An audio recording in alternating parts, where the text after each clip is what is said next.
Stacy or Nana is on. They will. Okay. Okay. Yeah, I think Stacy is here, so okay. Stacy will do that. All right. It's on. It's on now. Yeah. Awesome. So, good morning, everyone. It's a pleasure to be here. So today we are going to look more on visualization. And when I say visualization, I'm talking about how to basically draw standard plots on using Python.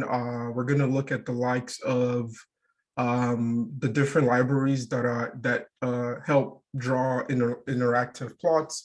Actually, I think this is a better, so one sec, let's see. Okay, so this is actually better. So basically, we will start off actually looking at pandas, the idea with how to use pandas. I believe we've had a module here previously that kind of talks about it, but there's no harm in repeating material. So some of the materials might be overlap of what we've talked about previously, but the goal of this module is basically to introduce each and every one of you to the concept of being able to create these interactive plots using MATLAB, Plotlib, Plotly, and Seaborn Python library. Also, we will learn, we'll go over some hands-on projects. This module rather, will be highly interactive, so it's not going to be a lecture style. It's going to be more of us just going through code segments and kind of talking our way through it. And at some point, you all would also have a couple more of minutes to kind of try out some of the concepts we've discussed. So it's going to be an in-class exercise where you take about 30 minutes to just go over a couple of exercises. And then we come back, we regroup, and we kind of discuss the solutions to those exercises. So basically, I've kind of broken down what today's conversation will look like, which is primarily just, we will have getting familiar with Pandas library, which is just kind of going over the functionalities of Pandas, what are the different components, what are some of the things we can do in Pandas. And then right after, we'll have about 30 minutes for an exercise where you kind of go over the exercise on your own, and we'll talk about solutions right after. Then next, we'll kick off with data visualization using the libraries I talked about earlier, Matplotlib, Plotly, and Seaborn. And then after that, we'll have an exercise and then go over the exercise. So pretty much that's kind of a high level recap of what we're going to discuss today. So before we actually get started, I want to make sure everyone is on the same page in terms of the material. So the material is hosted on Codio. So if you have your Codio account, please sign up and log into Codio. I'm just going to go over, let me see. So under courses, you should be able to access like the specific course, and then you should have access to module. So I'm currently on the instructor mode. So a lot of the, my interface might be slightly different from yours, but once you go on the courses, you go under the name of the course, you should have something similar to this. And then you just go click on module 4. You should have a bunch of files, and I'll walk you all through the what these files are. So the first one is it's a Python refresher. We're not going to cover this, but I put this in here just to give you all kind of materials for Python. I know we had a module that kind of emphasized on Python, so this is kind of an overlap or rather a supplement to that module. It contains a lot of the materials we talked about in that module, and you could kind of go over this on your own.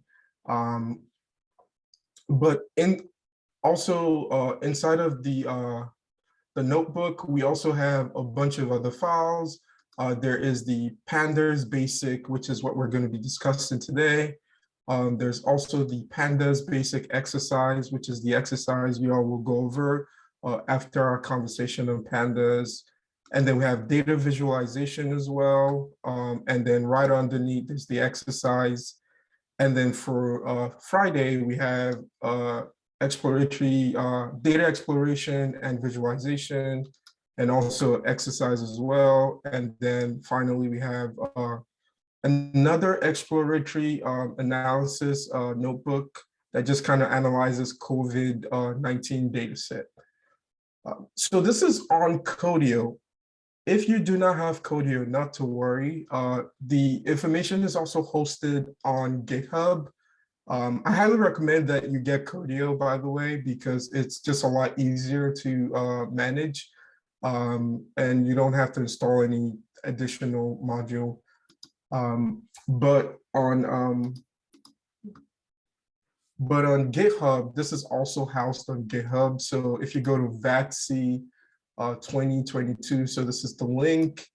I think William already posted that on the chat. So if you go in there, you click on module 4, or actually, let me back up a little bit. So you can go in, click in the code, download the zip, and then from the zip, you can pretty much just, one sec. So from the zip, you can pretty much just open the file. Let's see.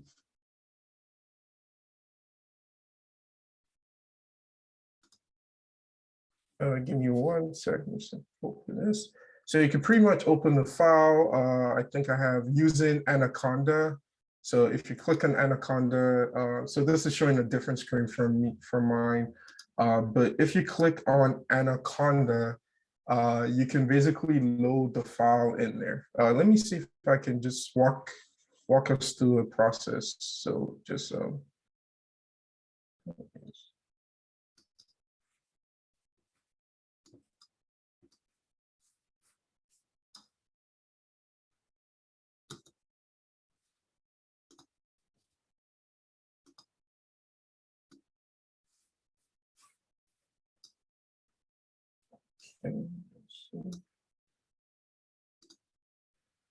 okay, so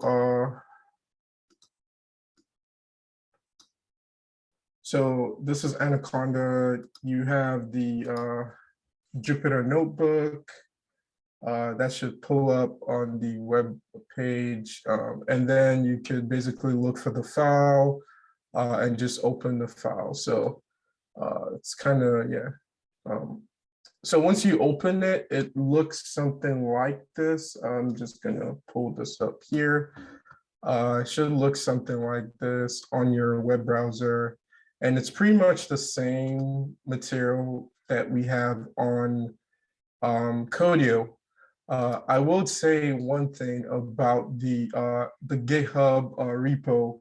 The materials on GitHub for module 4, because we're looking at module 4. So once you go in, you have to go to module 4 to open the files.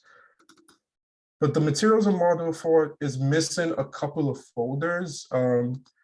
It's missing the export folder. It's missing the figures folder. So the reason why it's missing that is because the git ignore deletes empty folders. So when you get into module 4, just create those folders because they're required for some of the code segments. So, but once you have those folders, the export folder and the figure folder, figures folder and exports, you should be in pretty good shape. So. All right, and if you have any questions while we are running the code, please just notify either me or the TA via the chat. So occasionally I will just glance through the chat. All right, so that is it.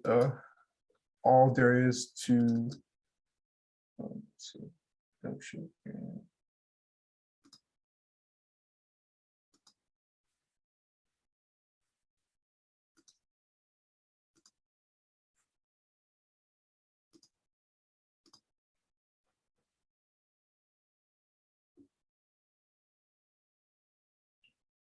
Okay, so all right. So that's pretty much where the files are hosted and the materials are. So let's get started with today's conversation. So basically, first off, we are going to start to look at pandas. So I'm pretty sure at some point in the in this workshop or this program, we've talked about pandas, but today some of the materials will probably be an overlap of some of the things we've talked about, but there's beauty in kind of revisiting some of those materials. All right, so the idea is, let me see, make sure I'm in the same spot. Okay, that's good. So a lot of times when it comes to exploring data sets, we pretty much are restricted in terms of like how we can explore those data sets. So you have a file that contains a heart rate variability of patients, and you're trying to do some predictions or you're trying to analyze it. Oftentimes, most people resort to either using SAS data. These are pretty standard ways or tools that we can use to analyze these kinds of data set. But when it comes to those are mostly proprietary software. So it's either you purchase those from a vendor, pay some exorbitant amount of money for those. But there are ways you can also do this at a more cost-effective or affordable price. And one of those ways is by exploring your data using open source tools like Python, and also not just Python, using what we call pandas. So what does pandas actually mean? Basically, you could think of pandas as a way in which we can analyze data. We can basically study our data set. We can do a lot of computation on our data. We can do things such as clean the data set, get rid of null values.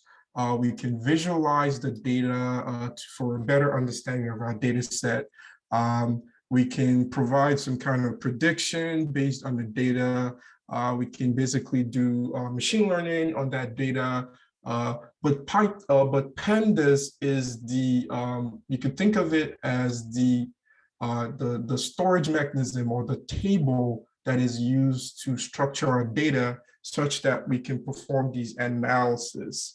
And pandas is in Python, or you could say it's built on top of Python, and it provides these kinds of functionalities. So over the next couple of hours, we are going to talk.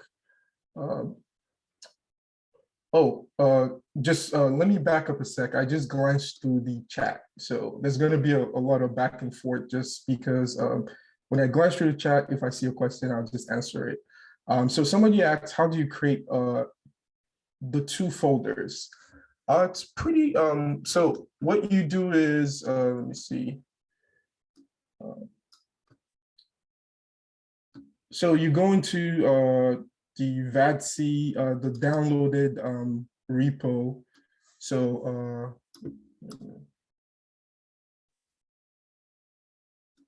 I'm just going to pull this over here, and this is my repo.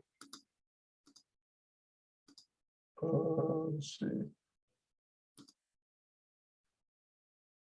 Okay, so this is module. Okay, so this is the VADSTI repo, VADSTI 2022 repo. I click on module 4. This is the old one actually.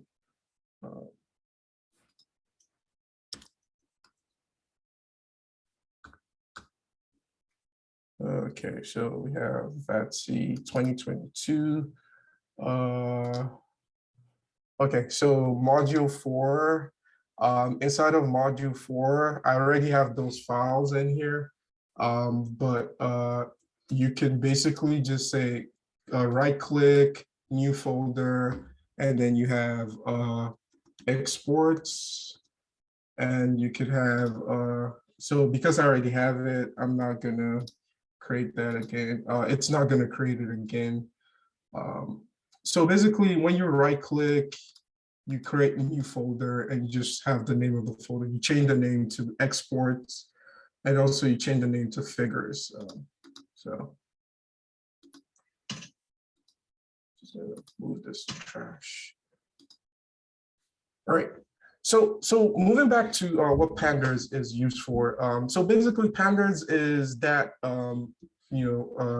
tool that is used to analyze your data set. So you can do things from splitting your data, modifying your data, renaming columns in your data set, kind of tracking down null values and performing different kinds of computations on the null values.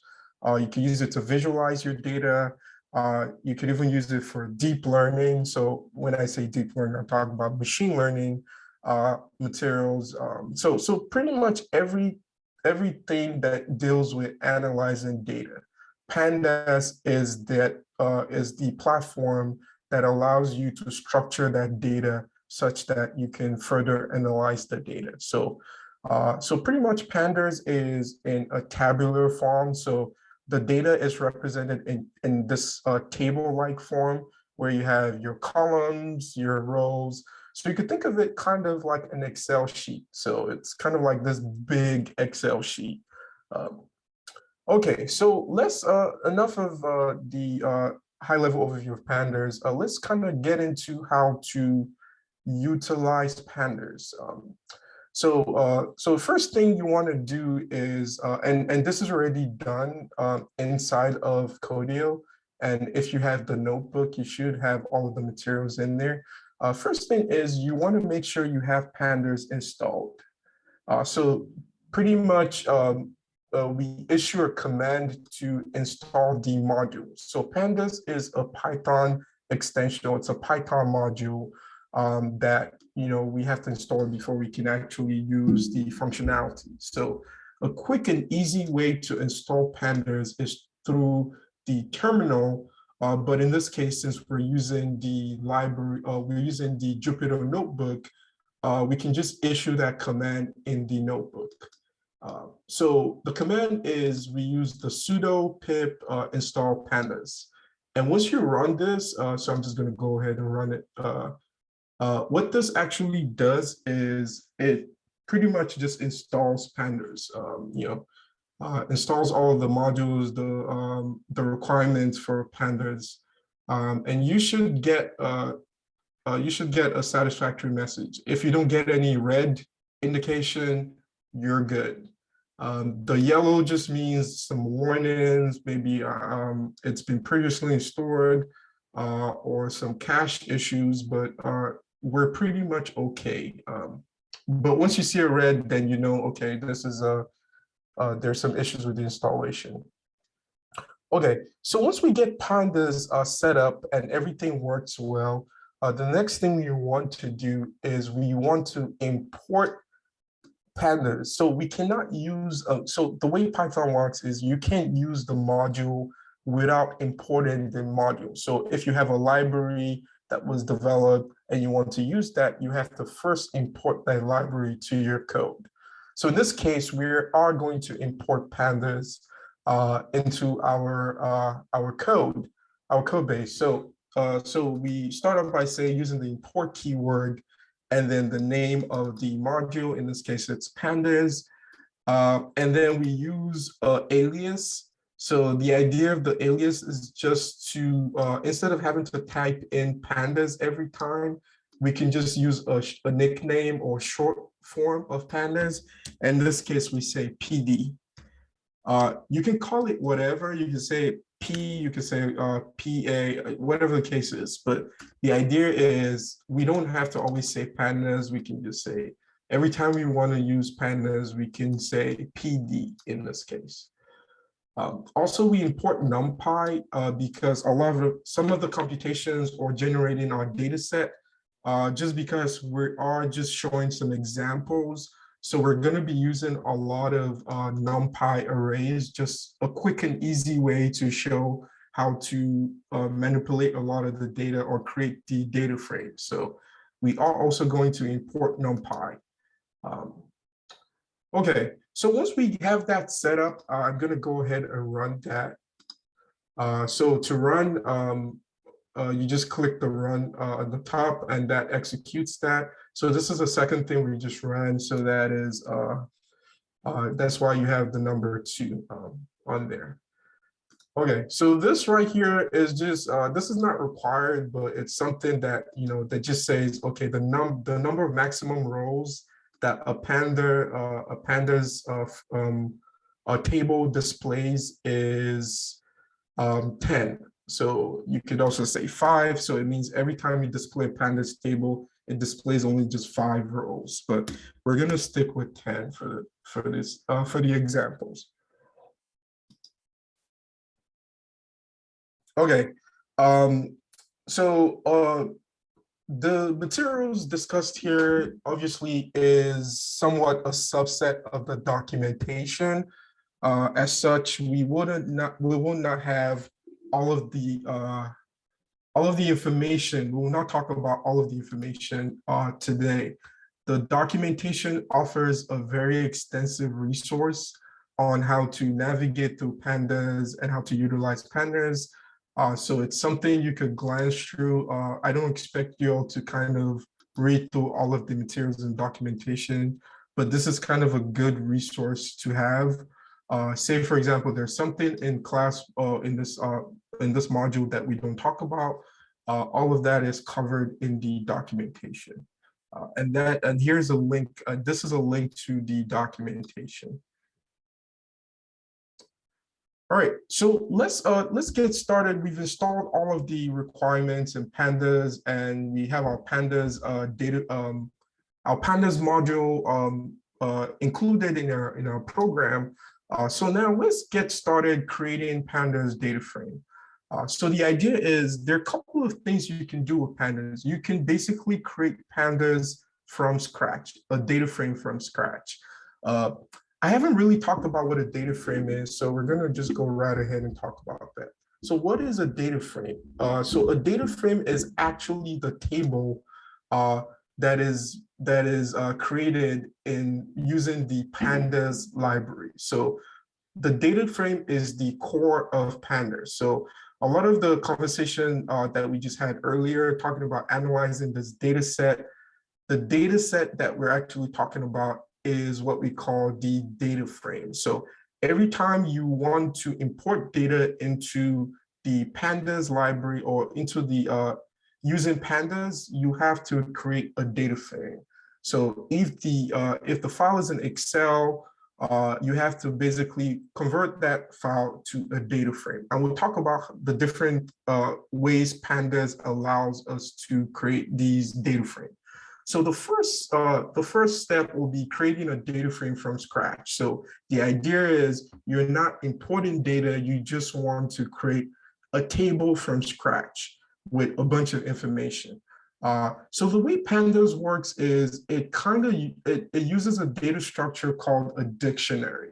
So you probably learned in the module that relates to Python, a dictionary pretty much is a key value parent. So you have some key and some associated values. So the key is always unique for every instance, but the values are, a list of values. So let's go ahead and look at the first how to create this data frame from scratch. So first off, we have to first create a dictionary. And a dictionary is pretty much just a key value parent. So you start off with the name of the dictionary, in this case, data, and then you start off with a curly braces. So the idea is every dictionary has to have the curly braces. So the dictionary, the curly braces are what signifies that this variable is storing a dictionary. So next up, inside of the dictionary, we have a specific key value. So the key represents the columns in the case of the data frame. So Our first column here is first name, and then first name followed right after is a column. So the first column is first name, and then right after is a column. Then we have a list of our rows, so the values in that column. So we have Juan, Ramiro, Jiget, and Saul. So that is for our first column. So we have our columns and the values. Secondly, we also have our last name, and then we have, which is another column, and we have the values inside of that column. So we do this consecutively for all of the columns that we want. So we have the column name and then the values in that column. And then once we're done, we have successfully created a data, not a data frame, but a dictionary. So this, let me see, this is, okay, there we go. So this is a dictionary. We are not quite done with creating our data frame. What we did here is we successfully created a dictionary. So now in order to create the data frame, we have to use the Pandas library to achieve that. So to create a data frame, what we do is we can name the data frame whatever. Typically, most people just start off with DF. Excuse me, but this is just a variable name that stores the data frame. And then we have the module name. In this case, we can use the alias. Remember the alias here where we just called PD. Instead of having to say pandas, we can say PD. So now we say PD dot. So now the module name dot. So once you put the dot, you're calling, you can either call a data type or you could call a function. So in this case, what we want to do is we want to call the function that converts the dictionary into a data frame. And in this case, the function is data frame. So this is the function that basically converts a dictionary into a data frame. And then once we call that function, we have to pass in as argument the data frame for that we just, the dictionary rather, that we just created from the initial code fragment. So here we are passing in the variable data. So once we run this, this is gonna store a data frame that contains all of the values, the columns here and the values for each respective column.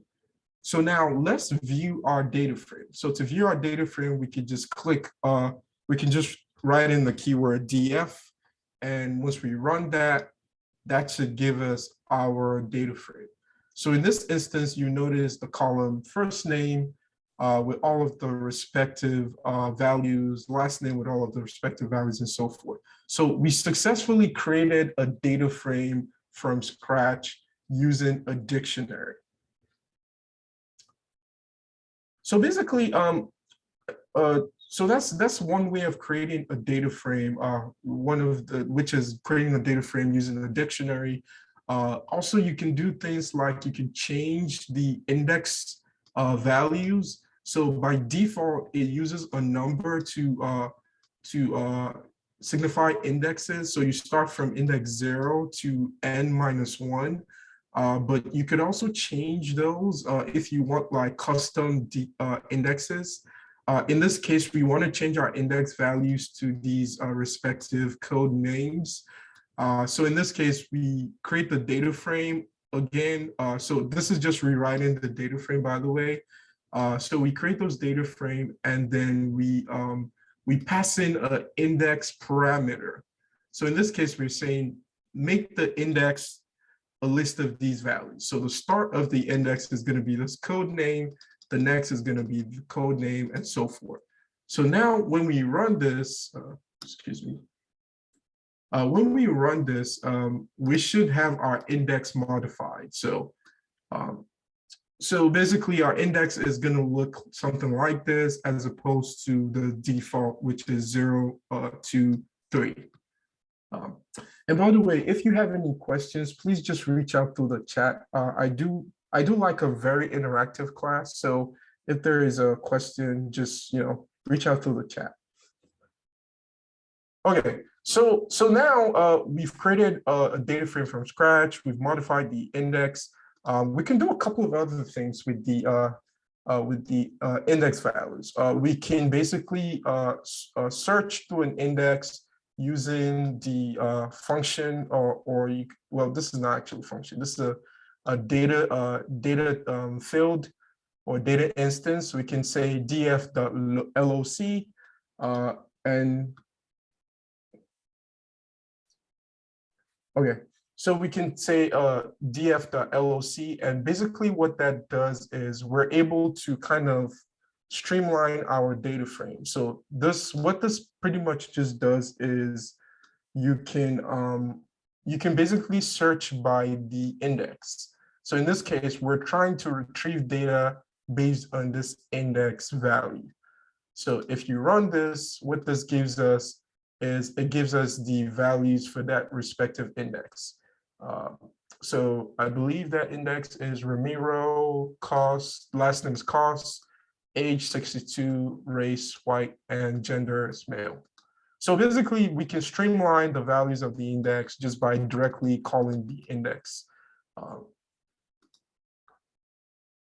Okay, so that is how we can generate our data frame from scratch. So if you want to do a quick and easy way of generating a data frame, you just want to try out something in Pandas, you don't have a data set, you can pretty much just generate a data set from scratch, and you could pretty much just do it using a dictionary. So let's get into more, I would say, more realistic use case of data frames, which is basically converting or porting data sets from different file formats into Pandas. So what I mean by this is you can pretty much convert an Excel file to Pandas data frame. You can convert SQL also to Pandas data frame. You can convert a CSV file to, sorry, this is CSV, not CVS. Yeah, so you could convert Pandas, you could convert a CSV file into Pandas data frame as well. So this is kind of a more realistic use case where I believe a lot of people probably have their data set in different formats. So that's a good question. Can you convert, so I just switched over to the chat. Can you convert SAS and SPSS file or vice versa? I haven't worked with that, but I don't see why not. Data sets in SAS and SPSS can be ported to Pandas. Yeah, definitely can. The process might not be as streamlined as the other file types, but you can absolutely port those into Pandas. So you could think of any kind of data format you can pretty much port into Pandas. All right. So so basically, we're going to start off converting or porting CSV files into Pandas. And for the purpose of our example, we have a data set located in the file directory that is shown in on the screen. So basically, quick and easy way, we have a link to a CSV file that we're just going to use to demonstrate how we can port that into Pandas. So how we do this is you have a data frame, variable name, and then you have the Pandas library, which we call PD in this case, and then we say pd.read CSV. So basically the idea is we're trying to import the CSV file into a Pandas data frame. And then inside of the argument, we pass in the link to the file. In this case, the file is located here. And then we just kind of run that. So you can either use a URL if the file is located locally. You can also run that as well. I believe the file is actually here as well. So Yeah, so it's also locally, so you could just basically say data set slash, I believe, center slash patients. You have to put everything in strings.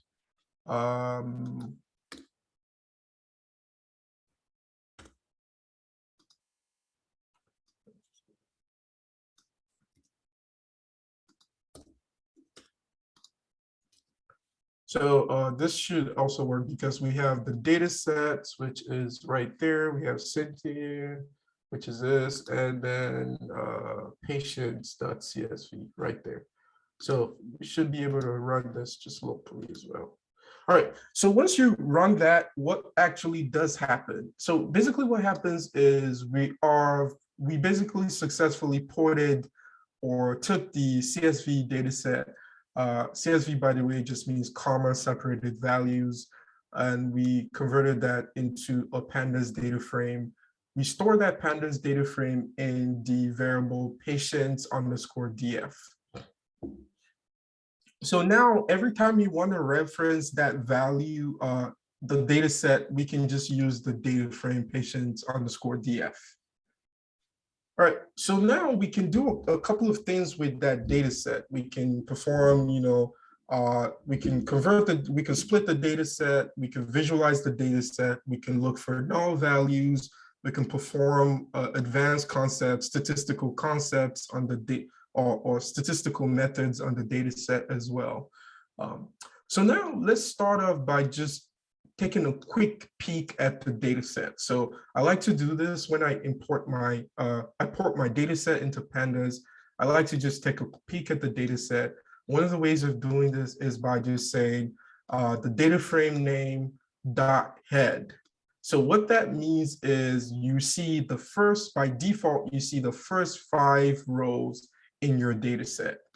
So we're just gonna go ahead and run this. So here we have our first five rows, and you also see all of the columns contained in the data set. So basically, you notice that this data set has an ID column, a birth date, a death's date, SSN, drivers, driver's license number, passport number, prefix, first name, last name, and the list goes on. So you can basically visualize, or you can analyze the number of columns, and you can see what the data is looking like. It's just a kind of a sneak peek of the data. So by default, this is the first 5 rows. You could also specify if you want more than that. If you want 15, you can specify that in the parameters as well.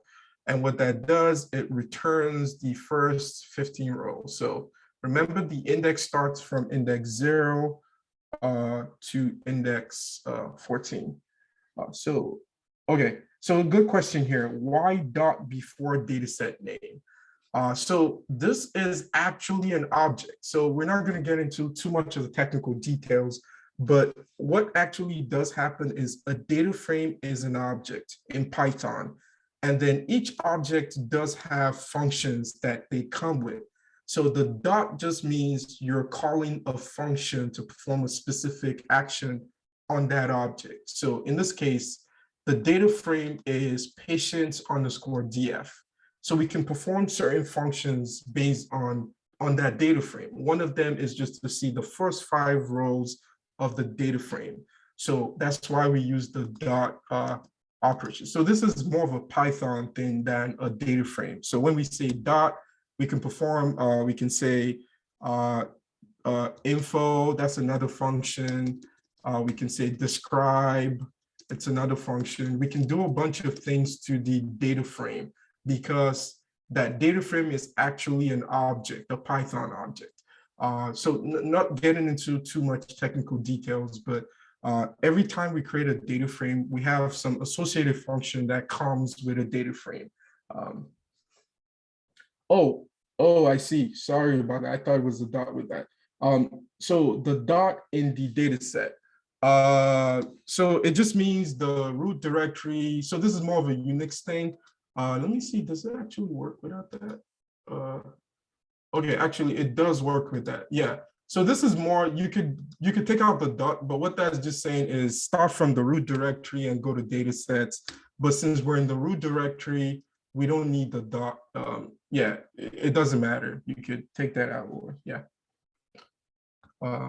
Okay, so so basically, when we analyze our, when we want to take a quick peek to our data set, we can basically specify using the head from the data frame dot head. In this case, it's patients d_df dot head. All right. So another thing we can do. So now we're starting to play around with the data set. That's all we've imported the data set into a data frame. Now we are trying to just analyze the data set and do a bunch of functionalities on the data set. So now we can also visualize, or we can see how what the columns are in the data set. That's by calling the data field columns. So the data frame dot columns. And what that does is it returns the columns as a list of values. So in this case, we see all of the columns in the data set. So yeah, so basically we have ID, birthday, death date, SSN, and the list goes on. So these are all of the columns that are located in the data frame. We could also, if we want, we could also just create a subset of the data set. So the data frame. So the idea is we don't want to display all of these columns. They're too long. What we want to do is we want to create just a little bit, a subset of our data frame. So we can basically do this by analyzing the data frame such that we say, okay, we just only want the ID and birth date, death date, SSN, and gender columns. So this way, we basically just create a list. We call the list, in this case, columns. And then we pretty much just execute that list in the data frame. So here we have our columns and we have the values, and we just say patients DF, and we pass in the list of columns. And this way, what this actually does is it saves the subset of the data frame into the new data frame, which we call sample patients. So if I run this, this is not going to display anything. In order to display, you have to say, okay, we actually do that earlier. Okay, so in order to display, you have to just either run sample patients on its own. So this is pretty much what the subset looks like. So we don't have the entire list columns. We only have just a smaller version of it. Also, if you notice, it tells us how many columns are in the data frame, and also how many rows are there. So once you run the data frame without using .head, you would basically see all of the indexes. Well, technically, you don't see all the indexes. What you see is, you see starting from 0 to the last index, there is an ellipsis here that just shows that there's more data in here. But it kind of gives you an overall view of the number of records in the Pandas data frame. Okay, so this is just kind of just showing how to convert to CSV or to load CSV data. You could also do this with other types of data format. I believe most of them is just underscore to the data format. There is like the Excel sheet format. There's also SQLite, which is kind of a version of SQL. And there's a bunch of other formats that you can easily import into Pandas. So it's not just only CSV.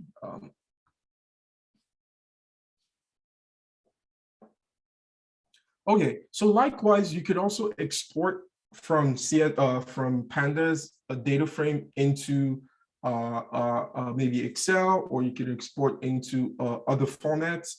So Pandas does allow you to do that. So in this instance, we can basically just take the sub data set, which is called sample patient, and we can pretty much just export that to CSV file. So here we are basically exporting that. So if you run this, what you should see is pretty much the patients underscore sample underscore one.csv should be generated in the exports folder. So go ahead and run this. You should basically have that info now. So this is the data set that we just exported. You notice here, it only has those columns that we specified in the subset. Where are we? Yeah, so it only has those columns in the subset. So you could also export here, you could export to Excel sheet as well. So I'm just gonna comment this one out and run this. Let's see. Okay, so I think with this one, you might need a module. No module, open Excel. So that's what I was saying earlier on. Some of them might need a module, a different module to import. I'm not quite sure. I don't know if Excel sheet does need that, but let's see. No module. Okay, let's see.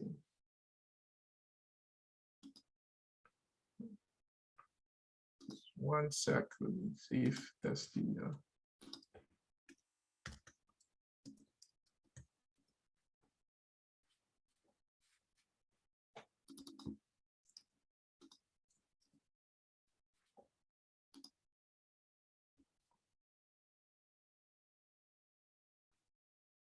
Okay, so just because I am using Codio, the environment is a little bit more restrictive, but the idea is in order to, you can basically import into Excel. You just might need to have the module open PyXL installed in your Python library before you can import. But basically, you could basically, well, not import, export rather. But you could basically export to different formats as well, not just only CSV. Yeah. Let me see. Okay, so let's see sudo. See if sudo is the problem. Let's see.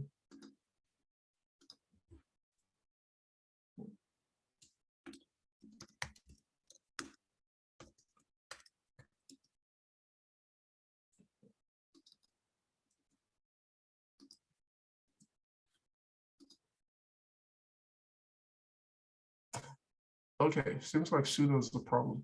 Okay, so basically we're able to install the module and see run that. Okay, that runs.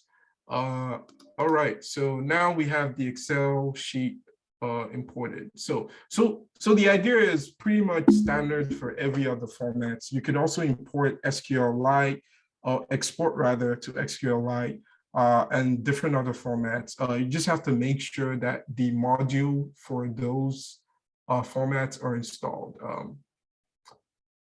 And in order to look at the acceptable formats, you can check the documentation. A lot of them are spelled out in the documentation. So there's a list of other formats that you can export in the documentation.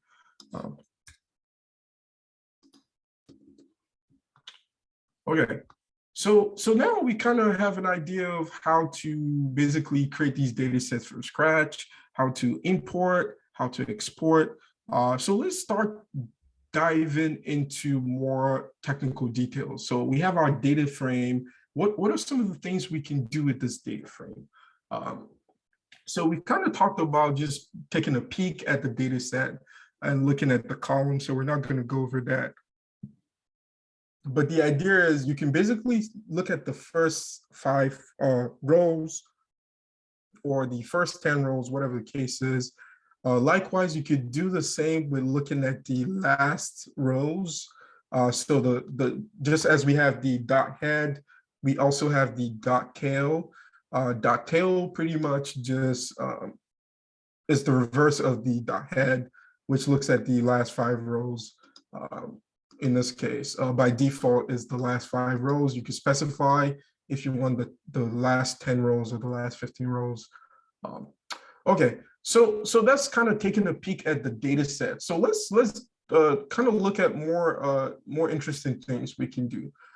You could also look at just the columns and information about the columns by using the .info. So you get a data set, you're trying to figure out what this data set is about. The data set doesn't have a dictionary that comes with it. First couple of things you want to do is you probably want to take a peek at the first 5 rows. Also, you want to kind of get a sense of the columns, what data types, how many values are in the columns. It starts to give you a sense of missing values. You want to say, okay, how many values are non-null values are in the columns. So the .info, what that does is it gives you information about the columns. And basically it provides, number of rows, number of columns, a number of non-null values, and also the data type. So if it's a string, if it's an object, if it's a float, which is just a decimal number. So in this case, if we go ahead and run this, basically what this is telling us is we have a total of 25 columns from 0 to 24, the index 0 to 24. And you could basically see each column, total number of non-null values. You could also see what the data type is, if it's an object. So basically you kind of get a kind of a general sense of the types of columns we have and what they are looking like.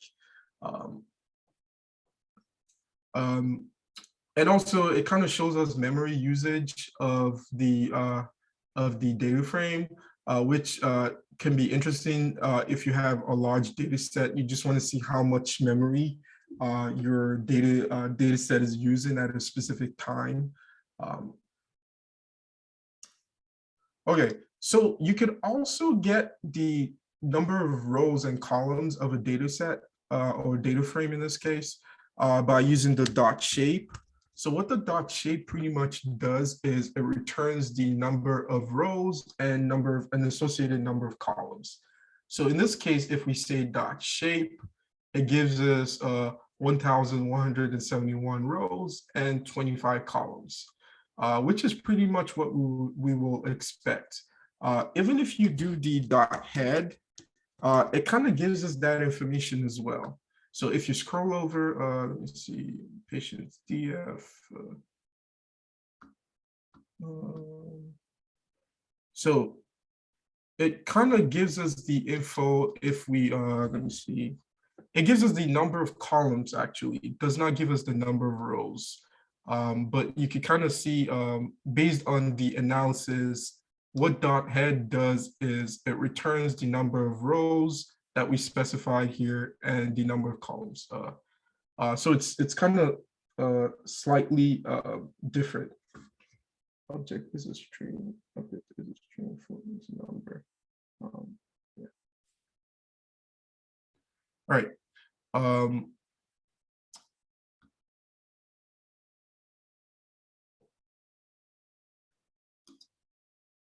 Okay. So dot shape, what dot shape actually does is it gives us the number of rows and columns of the data set. So this way we're able to get a quick overview of how many rows or how many columns are in there. And also this is not a function, so so we don't have to put the parentheses. It doesn't accept arguments. You could also kind of get the data types as well by using the .d types. But this information is kind of here already in the info. But if you just want the data types for the columns, you could also use the patients underscore df.dtypes. And this basically what that does, it gives us like the data types for each what's it called? For the respective columns.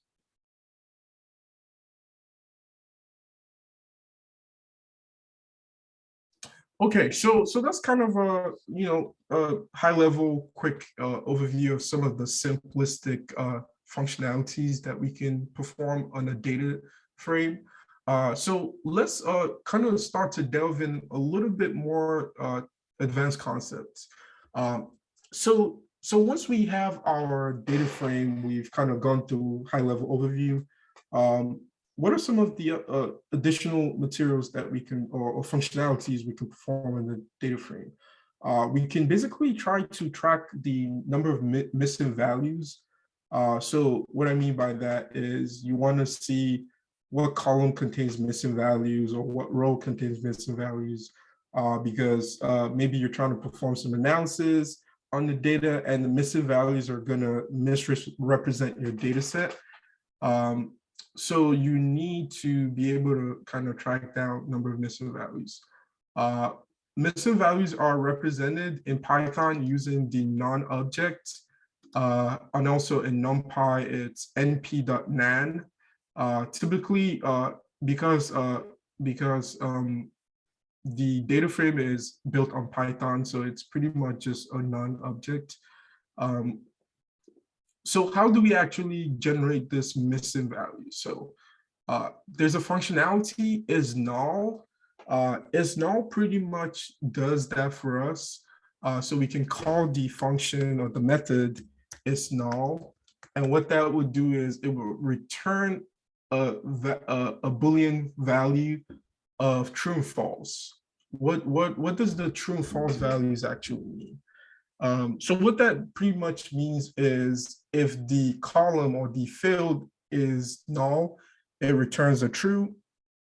If it's not null, it returns a false. So in this case, if we go ahead and run this, it returns a false for every column that has a specific value that is not null, and returns true for every field in the columns or rows that have a null value. So we can see there are certain instances in date that contains null values. So here we have null values, also here as well. So this kind of gives us a sense of, some sense of what the kinds of null values that we might have. You can also do is NA. NA also works as well, which is pretty much the same, does the same thing. But this is nice, but just getting a table with false and true doesn't quite tell us too much about our data set. So one of the best or quickest way of viewing the null values is by creating an aggregate or using an aggregate function called sum. So when we generate this table by passing the isNull function or by calling the isNull function, we also want to call the sum function. So typically what you would see is something is null, and then you see sum. So what isNull does, it creates a table with true, false Boolean values, and then the dot sum creates a kind of an aggregate of each columns and the number of true values based on the null values. Okay, so if we run this, what this looks like is it kind of tells us which of the columns contain null values and which ones don't. So here we notice that date has 1,000 null values, drivers have 213, zip has 543, and a bunch of zeros as well. So this way we're able to get, okay, we know these are some of the null values. We can probably address them using different methods. But we kind of, this is a way of getting all of the null values that are contained in the data set, or you could say the data frame. Okay, so once we have those null values, there are a couple of things we can do, and we're going to get into more detail of the ways we can treat null values in a subsequent lecture, or I would say in a subsequent Pandas notebook. Try not to call it a lecture because it's really not. Okay, so so now one of the ways we can treat null values is we can drop the null values. So we're just going to talk about that right now. So to drop the null values, all we do is we say the data frame, and we call in the drop NA function. So when we so we're using the patient_df data frame that we created a while ago, and then we say drop NA. So what that does is, it drops the null values every row that has a null value. So by default, it drops every row that has a null value. So in this case, it's quite a lot. It's quite a lot because you notice there's 1,000, there's 213. So it basically would drop up to 1,000 rows with null values. Yeah. All right. So so here we can run this. By default, it drops that. Also, if you want not to drop the rows, you just want to drop the columns, you can specify to drop the column. So what you do for that is you say axis equals 1. So axis equals 1 means specifying the columns. I think you could also say columns though.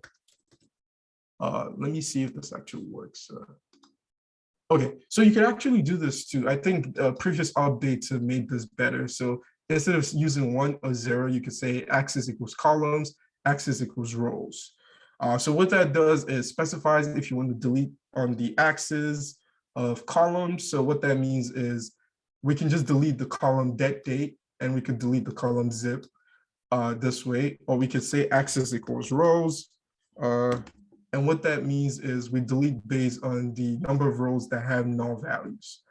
But this is a method in dropping the null values. So if we run this, you should have something similar to what I have. Well, I did run the columns, but if you just ran drop NA, you should have something similar to what I have, which is just deleted the rows with null values. Also, if you want to delete column, you could use axis equals 1. Axis equals 0 just means rows, number of axis is row, and axis equals 1 means the axis is column. Or you could explicitly specify by saying columns here, whichever works. So here, basically, once we drop, we could also call the shape data field. And what this does is it pretty much just gives us the dimensions of the data frame. So once we've dropped all of those, you would see that the dimension drastically drops as well. So now we only have 2 rows and 25 columns. So a lot of null values were contained in the data set, and we dropped them drastically. So drop-in is not really, depending on your data set, might not be the best alternatives. And we'll talk about some other options in the subsequent materials. But one way of dealing with null values is we can just decide we don't want to have to do anything with this and drop it. But as we can see, it drastically reduces our sample size. Okay. Another way, which I guess we can kind of delve into that as well, is we could also just decide, you know what, we just want to, instead of dropping, we can fill those values with like specific keywords or specific values. So in this case, what we're doing is we're addressing the zips column So in this instance, what we do is we say patients DF, which is the data frame, and then we basically pass in the column zips. So let's run this actually. This is going to give us what we call, it's going to give us the number of, or all of the records for that specific row, or give us the column that contains the zips values. So this is only all of the zips values. So now once we get that, we could also say we wanna check for all of the nulls in the zips. So we can also say we just want to check for the nulls, and then we could say we want to sum the null values in the zips. So in this case, when we run this, we should have a bunch of null values for zip for that zip column. One thing I didn't mention earlier, which I think I should go back and talk about it a little bit, is when you drop null values, there is a key factor, which is it doesn't actually delete the values from the data frame. You have to specify either by renaming the data frame or just saying so it creates an instance of a deleted version of the data frame.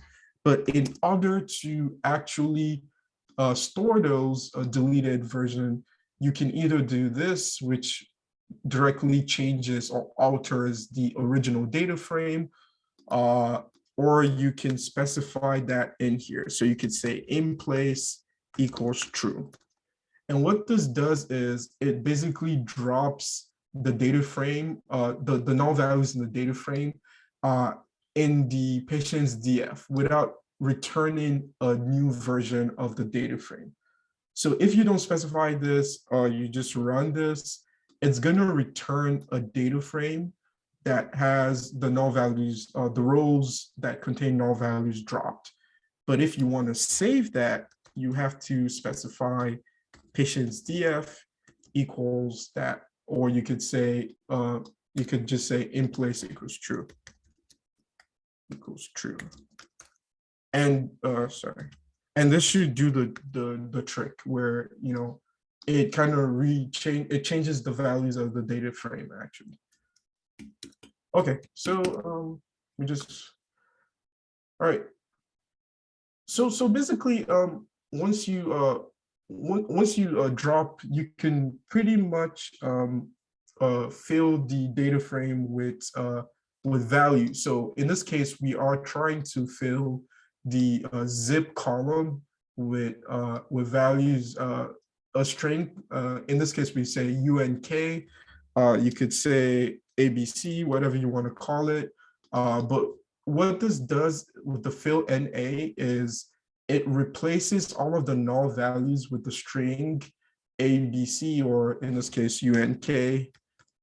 So when you run this,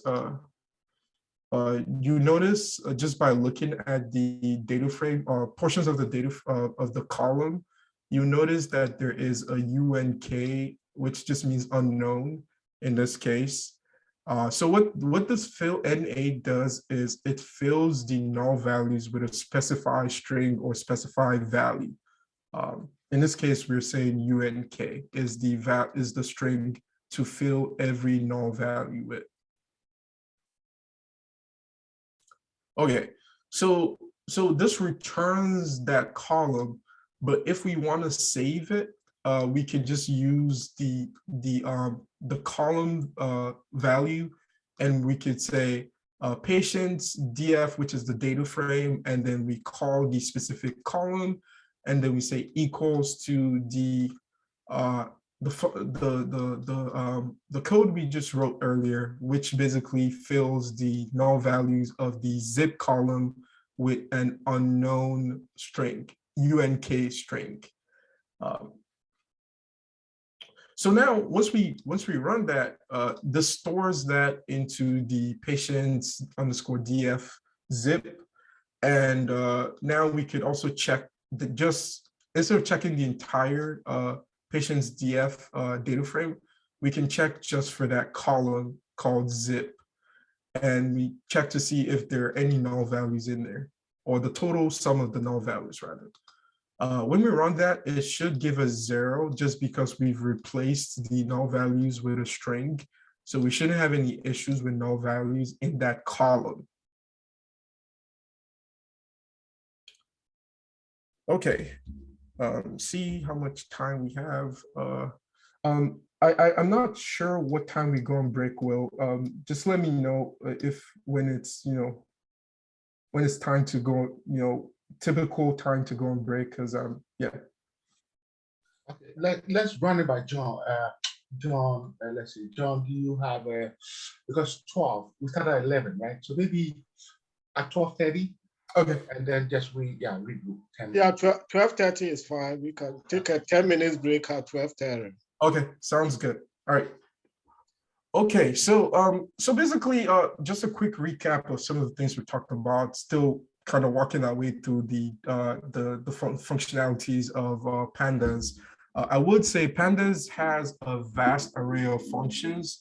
There is a lot that we can cover. We cannot cover everything today, but we'll try as much as possible to give a very useful resource that you can kind of take and build on. So far, what we've looked at is importing data into the Pandas data frame.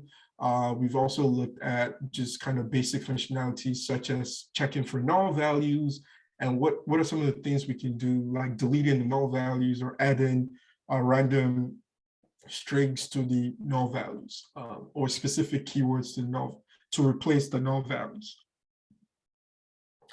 So next, we are going to look at what if we have our data set or our data frame in this case, and we want to pretty much just, we want to modify the data frame and add more columns or delete columns. What are some of the ways we do that?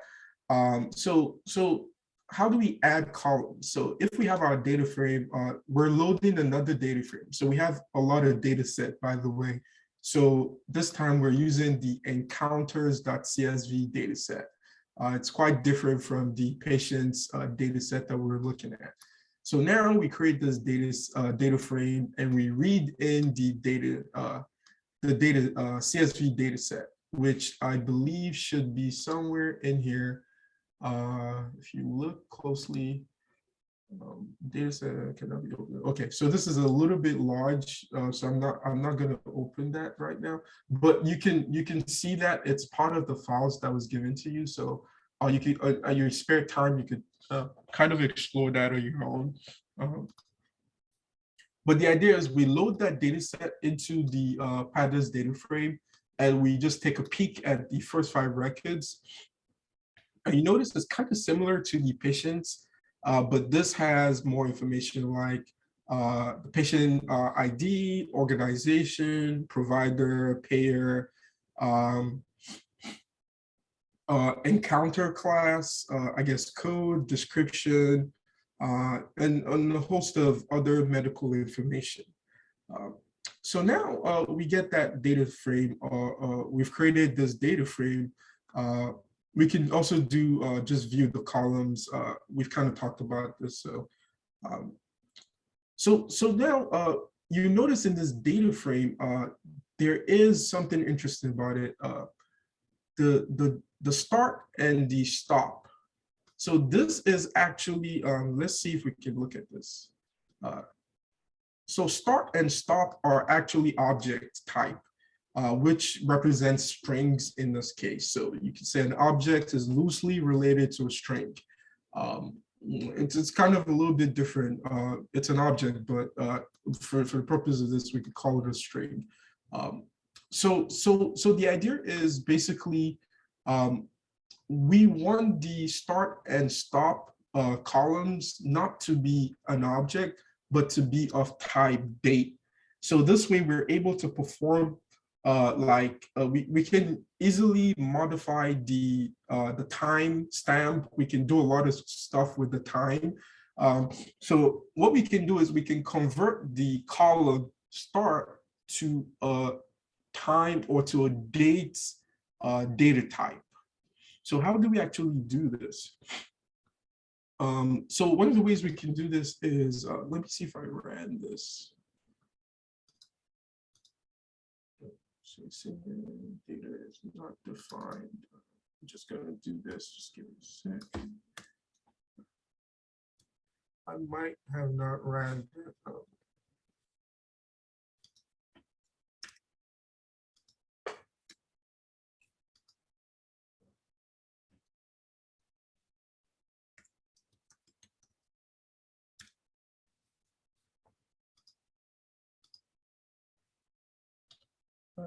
No files and data sets. Okay. Data sets. Oh, same thing.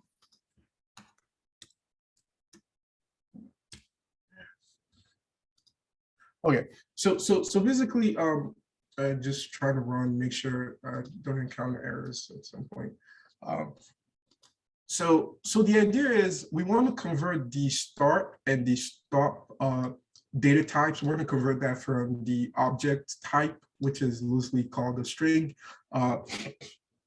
excuse me, to the date type. So how do we do that? So in order to convert, I'm just going to take this out for now.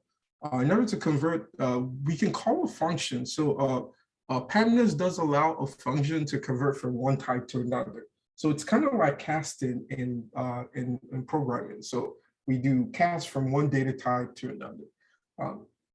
So Panda does allow for a function called To Date Time. And what that function does is it basically allows us to convert like an object to a date type. So that has to be a string, by the way.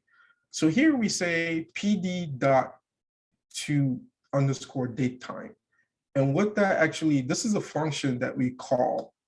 So I'm just going to take this out for right now. I'll take this out. And what that does is this to date time, we pass in a parameter. In this case, we pass in the encounters df start. So we pass in that column. This is basically passing in the column encounters underscore df start. So this is passing in this column right here. And now we convert that and we store that in the encounters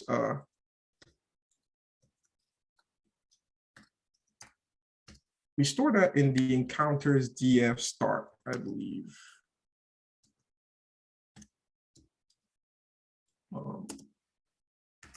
So the reason why we're storing this, remember, when we call these functionalities to convert, they don't actually store in place. What we have to do is we have to rewrite the data frame column to that specific value that is returned from the conversion. So if we do this without storing it, the data frame is still going to be the same. So if I run this right now, okay, I do that, and I'm just going to create another one at the bottom. And then I say, and I do encounters df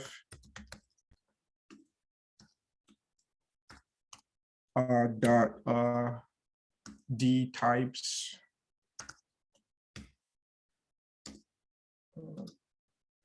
You notice that start still is an object.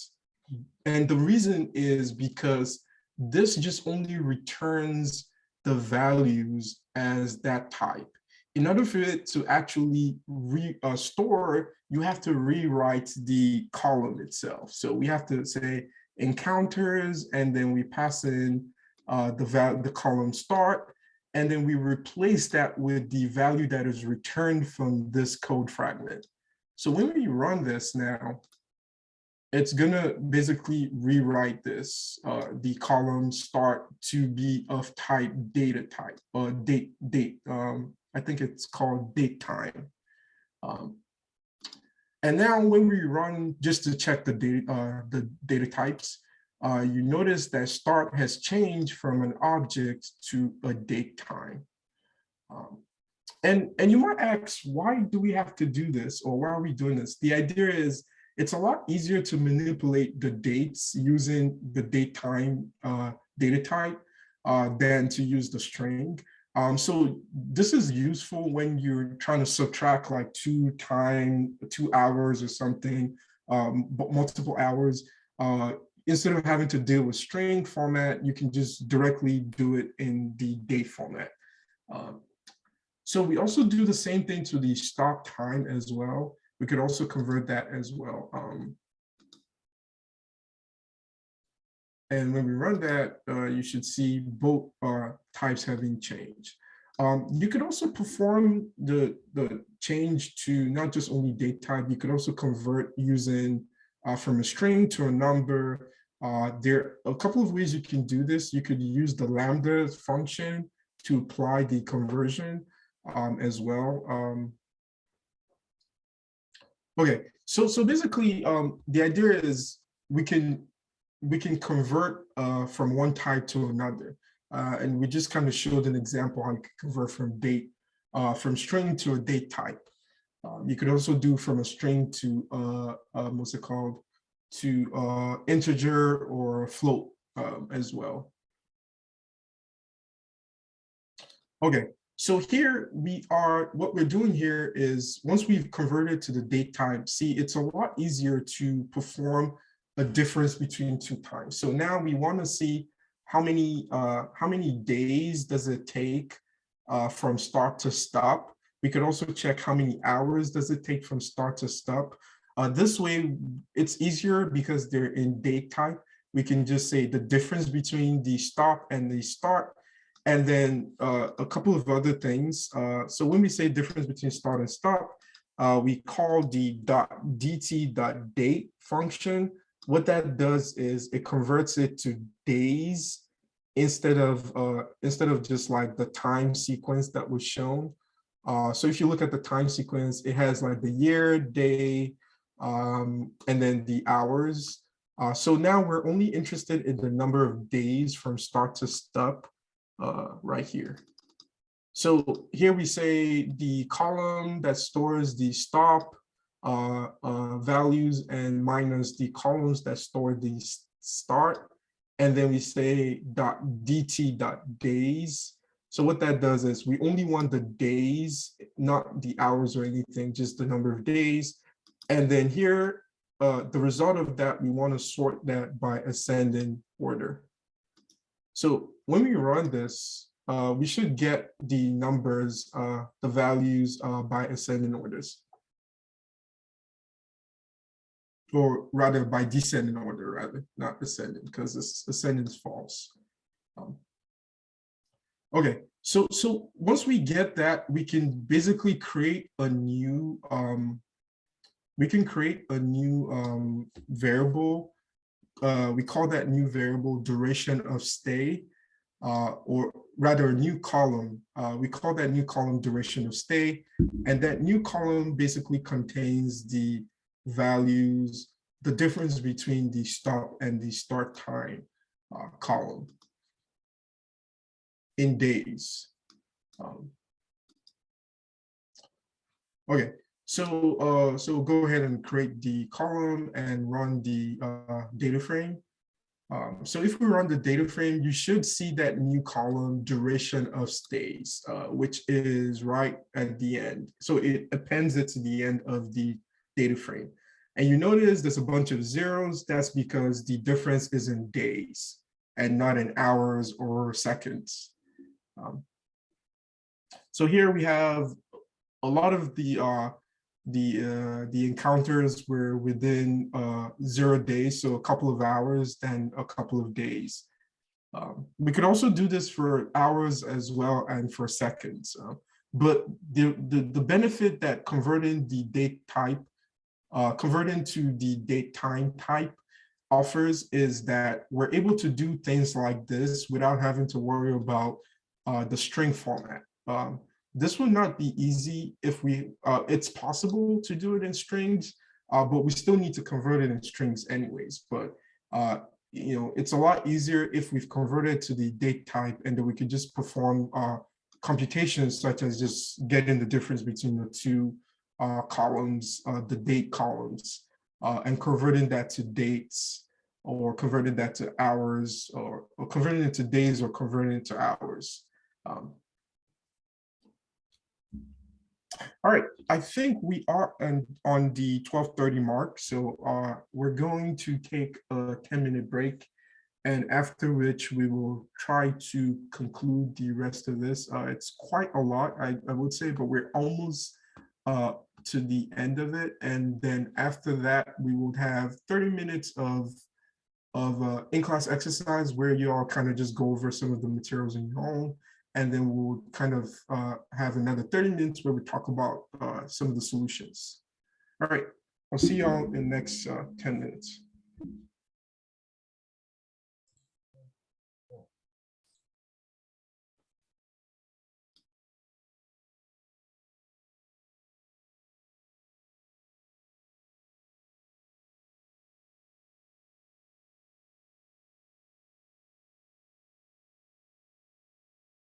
We have a lot to cover in limited time. All right, so far we are, let me just scroll to where we stopped. Let's see. So basically, the idea here is we can convert different data types to another data type. So the process of conversion is allowed in Pandas data frame. So we just showed an example where we converted from an object, loosely speaking, a string, to a date time type. We could also do from a string to an integer or float as well. Okay, so basically, when we converted, we created a new data frame. In this case, it's called duration of stay. And basically what we wanted to see is the difference between the start, I guess this is time of admission, to stop, or the stop time of, the difference between the stop and the start column. And we're trying to see the number of days. So we're seeing the difference in days and not in hours or seconds. And as we can see from the column values, all of the interactions were in a matter of a day, less than a day actually. Okay, so likewise, we can do a couple of things. We can let's see how the describe function works. So there is a function called describe, and what that pretty much does, as the name entails, is it kind of lists your columns and the specific values about the columns. So go ahead and see what that looks like. Encounters df dot describe. Okay, so run that. Let's see, encounters df. Okay, so basically this kind of gives you a basic summary statistics of your data set. You have count, which is total number, and then it gives you the mean. Some of the information is not quite it's kind of the sum of the column values of the columns.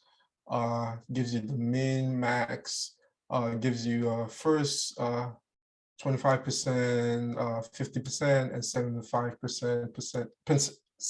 percentile, and gives you the maximum values. Excuse me. This could be very useful in certain cases where you want to see what's the average, say you have an age column, you want to see what's the maximum age, the minimum age, what's the average age, So this function could be useful in certain cases. So it's kind of a summary statistics of your columns, and kind of gives you that description min max of the columns. Also, this can be used for categorical variables as well. So here we want to just describe, we want to perform this on the encounter class column. So the encounter class is a column also contained in the data set. So that is going to be something like encounters df, and then you have the column encounter class, and then you have dot describe, which is describing that column. So if you run this, I keep making a mistake in this. Okay. Encounters df. Okay, so if you run this, it's just only describing that specific column. And the idea is it gives you a total count of the number of records in that column, gives you the number of unique records in the column, also gives you a frequency as well, and gives you the top category in the column. So this is kind of a way of just checking out a column. You want to see like some basic details of a specific column. Also, if we want to also see some other descriptive information, we could also use what we call value counts. So now we just want to see the category. We don't only want to see categories, we want to see the sum of each categories. We can use the value counts to do this. So let's apply value counts to the encounter class column. So we run this. Okay, so now it gives us all a breakdown of the categories in this column. So this is a categorical column. It gives us the different categories and gives us the sum of the respective categories. So how many records are in these columns? So so this could be useful if you want to just do a quick breakdown of a specific column, or you just want to do a quick breakdown of a specific record. We could use the encounter, we can use the value counts to do that. Sorry, make sure I still have the chat open. Okay. Right, so now, so let's get into filtering information. So we've kind of looked at how we can kind of reveal some basic statistics, do some manipulation, create a new column, drop null values. Let's kind of see how can we filter our data set based on some conditional statement. So now we want to basically do filtering. So first step is we want to filter based on certain conditions. But before we get into that, let's first select patient information. So we can filter, and I'm pretty sure we've kind of seen this before. You can basically just return a column that shows us just the patient information. So in this case, this only just returns the patient column. We could also return multiple columns in this case as well. So we want to return patient and ID.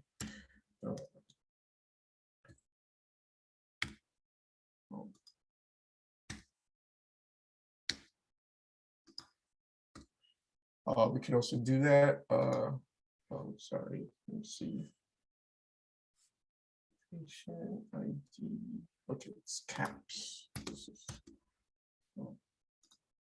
Okay, so we can also do this.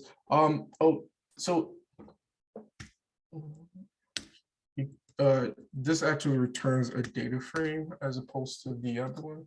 So this will return the actual data frame value.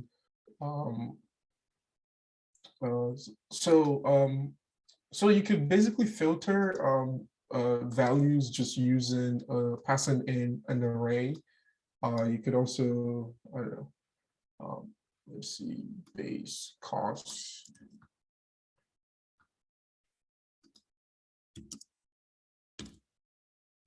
So the idea is pretty, yeah, you could do filtering just based on passing an array.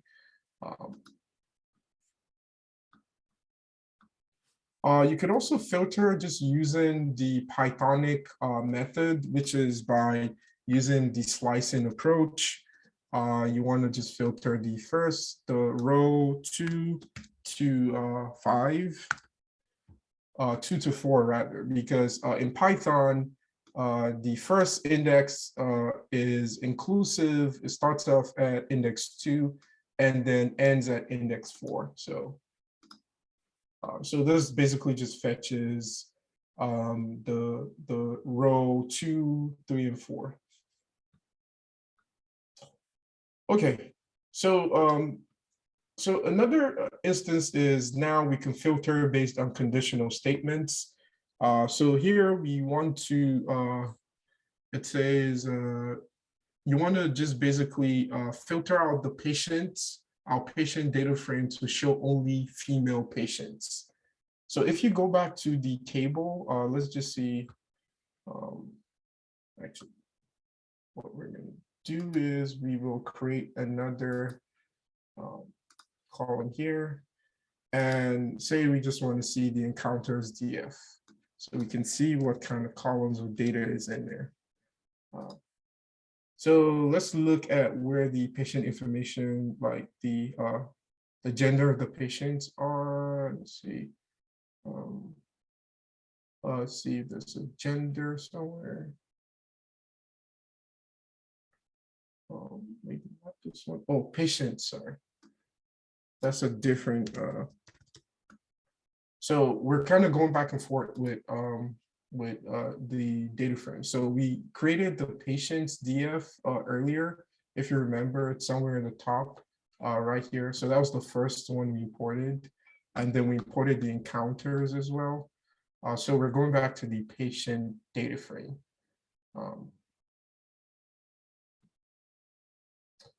Where are we? Okay, so Zerp, just give me a sec to find.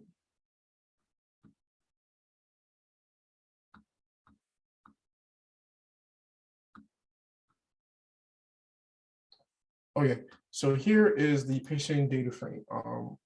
So in the patient data frame, there should be a column that signifies gender. Let's see, look closely.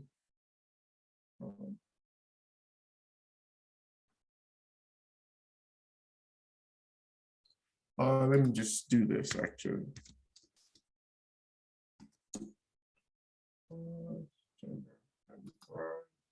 Okay, so we do have that column in there. Just because it's a lot of columns, when you do just run the data frame, it doesn't show you all of them. And that's one thing you have to be mindful of as well. If you have a lot of columns, it tries to truncate them. So if we go back to this, you can see there is 3 dots here, which means it's too much for it to fit. So it truncates. You can basically use like info to see the columns, or one of the techniques we talked about, displaying columns. So what were we doing? So we do have that column in there, gender. So if you see gender, it's somewhere there. So this is a column gender. So it in fact is there.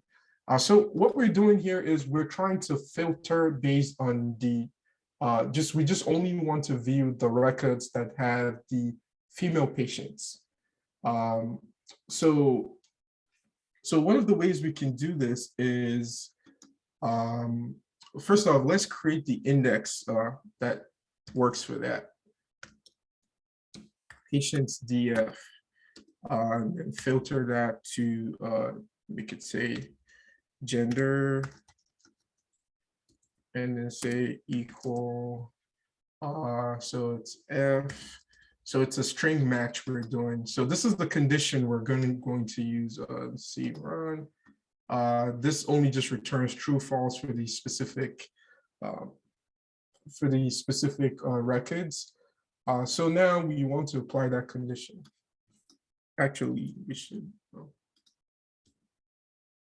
So here, actually, we should say gender, and then we say patient's DF, and we say this, okay. So what this does is we have our condition inside, and what we're saying is return the value that meets this condition, where the gender column of the patient's DF data frame is equal to the character F, because we are using M to indicate males and F to indicate females. So we're going to just say wherever it's female, return the results, and then that condition is what guides the data frame. So first we have to have our data frame, then inside of that we specify our condition. So if we run this, what this does is it returns a subset of the data frame. And then if we look at the, let's see. So if we look at this, we should only have the results where the gender is female. So let me see if I can filter a little bit. I'm just gonna say gender and gender. I'm just trying to do a filter real quick so we don't have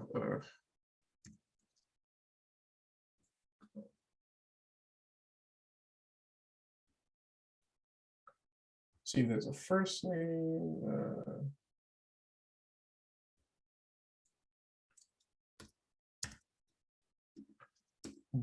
Birthplace, and just do the last place.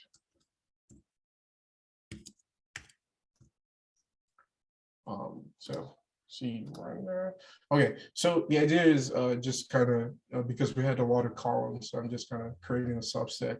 But the idea is, if you look closely, you notice that all of the values of the gender column is just F. So this way we're able to signify some condition inside of our filtering. So we can filter based on condition. That's basically what that is.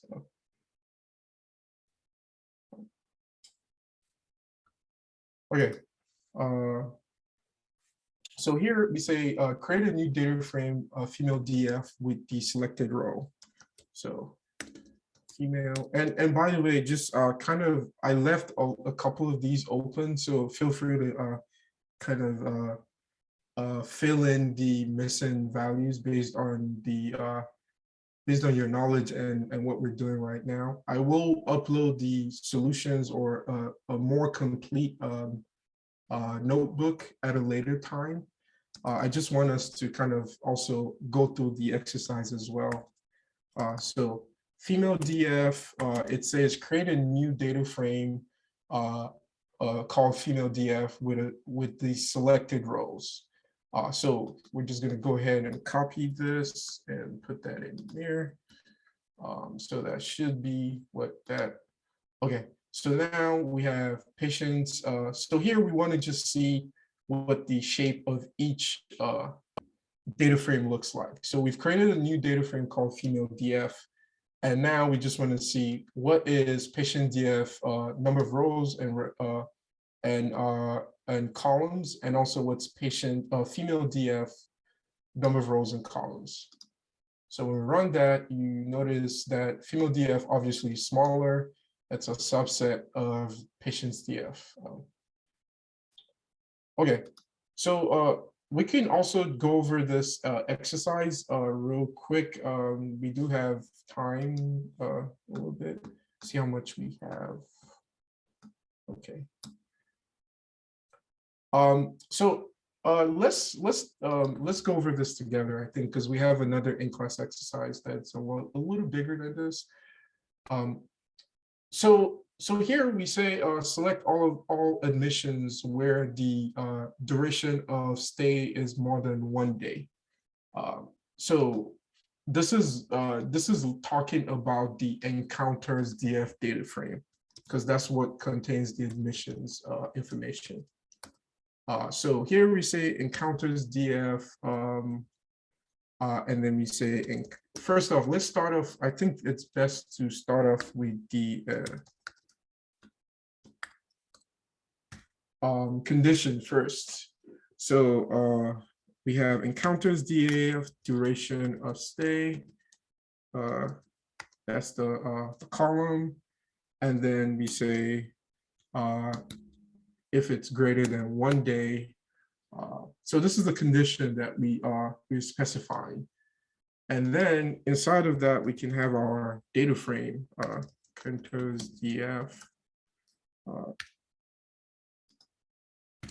So what we're saying is where the duration of stay is greater than 1, the duration of stay column is greater than 1, filter all of the records.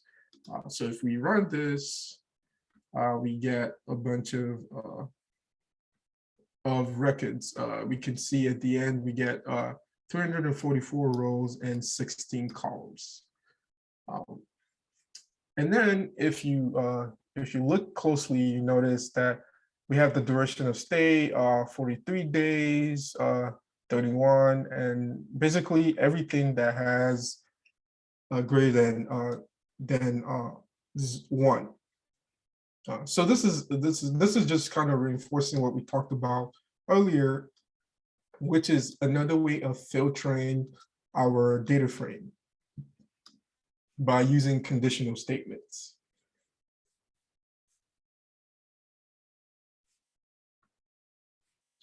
Okay, how many encounters have a duration of stay more than 1? We can basically just do a shape here, and so I'm just going to go over and copy this.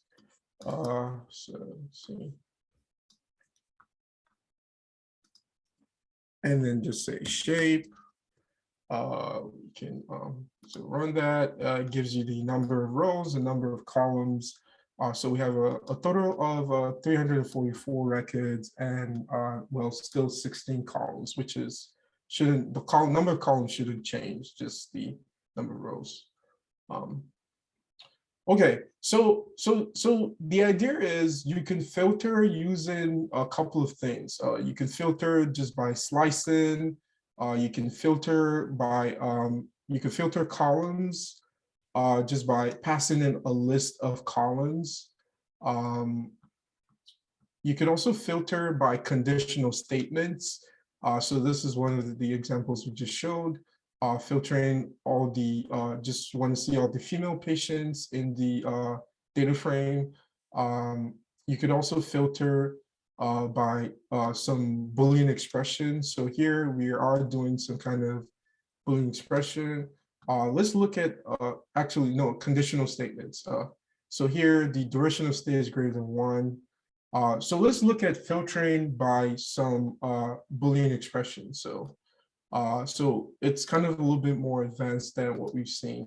So here, the question is, let's filter the encounters data frame to show the urgent care or emergency encounters. So we only want the information that shows urgent care or emergency encounters. So that information is located in the emergency class. So if we look closely, the emergency class has the information as to what kind of encounter that was. It can be outpatient, ambulatory, and so forth. So what we want to do is we want to have a condition that says if the encounter class is equal to emergency, or the encounter class is equal to what's the case, urgent care. So so I'm just going to copy this. So encounter class is equal to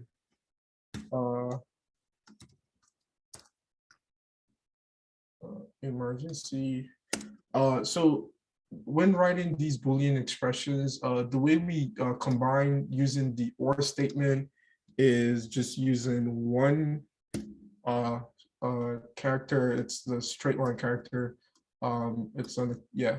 So using that, and also we say, so this is saying if the encounter class is equal to emergency, or the encounter class is equal to urgent care. And so this is the condition that we need to satisfy this operation. So this condition should pretty much work for that. If we run it, it's not going to work because it's a condition. We need to put that in our in a data frame. So we can filter using this condition in our data frame. So actually, let's see. What's the question? Oh, actually, yeah. So it's a Boolean condition. Yeah, should be encounter class because of emergency or. Oh, okay. So let's see. So we can basically just have some condition here and say this is the Boolean expression. So encounters df is encounter class, just making sure I do have the right spelling for everything. Okay. So emergency is, okay, so emergency.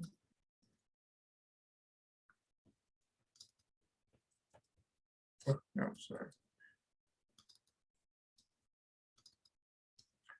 Okay, so run this condition. Let's see, what's the error say? Cannot perform run.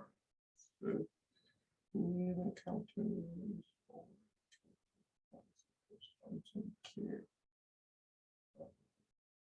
Oh, that should, that's weird. Let me see. Yeah, I think you have before the pipe. That is so where you encounter equal emergency, do you want to close the subset before the pipe after the first emergency? Oh, okay. After the first emergency, yeah. Yeah, before the pipe, yeah. So it has to be closed square. Oh, yeah. I see. Yeah. Oh, yeah. So encounter class equals urgent care. Yep. Okay. Oh, right. This subset. Okay, let's try that. I'm not sure if it will work. Yeah. Let's if we're going to error, figure it. Okay. Yeah. Okay. So yeah. So we need the parentheses just to show what the Boolean expressions are. Which ones are being combined. So the parentheses just shows that this is the first statement and then this is the second statement. All right. Okay. So so now we can actually we should do this. Well, it's fine. So we can say encounters underscore df and then pass in the condition. So now we say encounters ds, pass in the condition. This should give us whatever satisfied this Boolean expression. So run this. Okay. So now what this is saying is we have wherever the encounter class column is equal to emergency, or wherever the encounter class column is equal to urgent care. And then we take that in and we store it in a variable, and then we just pass that variable inside of the data frame. You can also just do, but this might be a little confusing. You could just have it in one line where you don't have to store it in a variable. So this also should work. Encounter df is not defined. Let's see, 1 second. Encounter.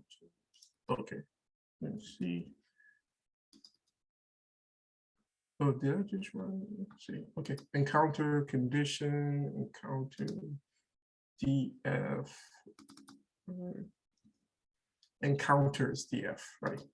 Okay, so if you run that, you should basically get the same thing. So instead of having a variable, you might, yeah. Okay, so basically the idea is you could also have complex Boolean expressions as opposed to just saying greater than or less than. You could also combine the addition of the and not or just to combine multiple statements. Okay, so also we kind of talked about so this is another example of how that will work. In this we're combining conditions. What we're saying is we want to filter the data frame, the encounters data frame based on the condition where the duration of stay is greater than 7 days and the total claim cost is greater than 1,000 and the encounter type is impatient. So the Boolean expression looks something like this. You always have to, apparently you always have to put the parentheses around the condition. It doesn't figure that out for you. So just to differentiate the statements.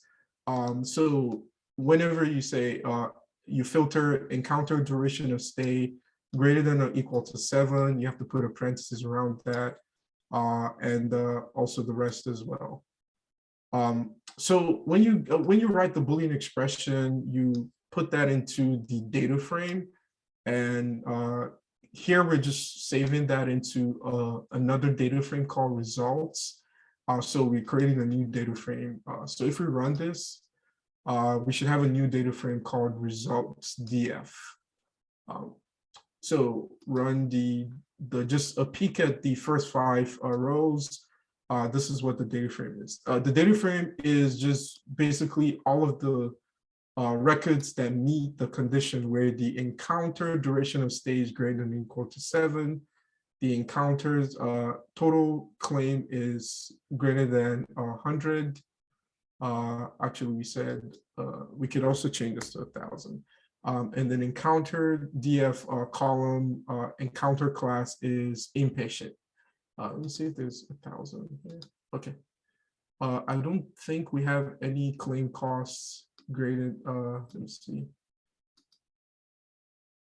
Greater than 1,000. So all the claim costs are like maybe lower than 1,000, because if you say 1,000, it's just yeah, total claim cost, it's around 100 and some, you can see. So basically, once you run those conditions, you basically further filter your data frame. You could also check to see how many records are returned. In this case, we have 4 rows and still 16 columns. Yeah. So only 4 rows are returned. You can also use a count function, which just returns a total number of counts for each record. So for each column, so every column returns 4. Reason code has 0, so I'm guessing it has some missing values as well.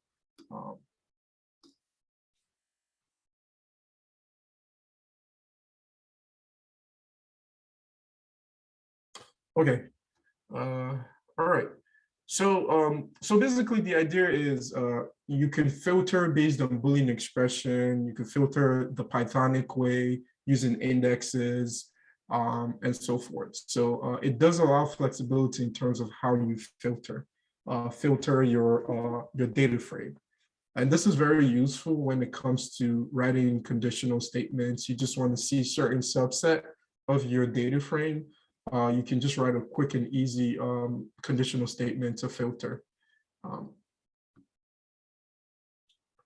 Okay, so just like every other data analysis tools, Pandas does allow for aggregation using aggregate functions.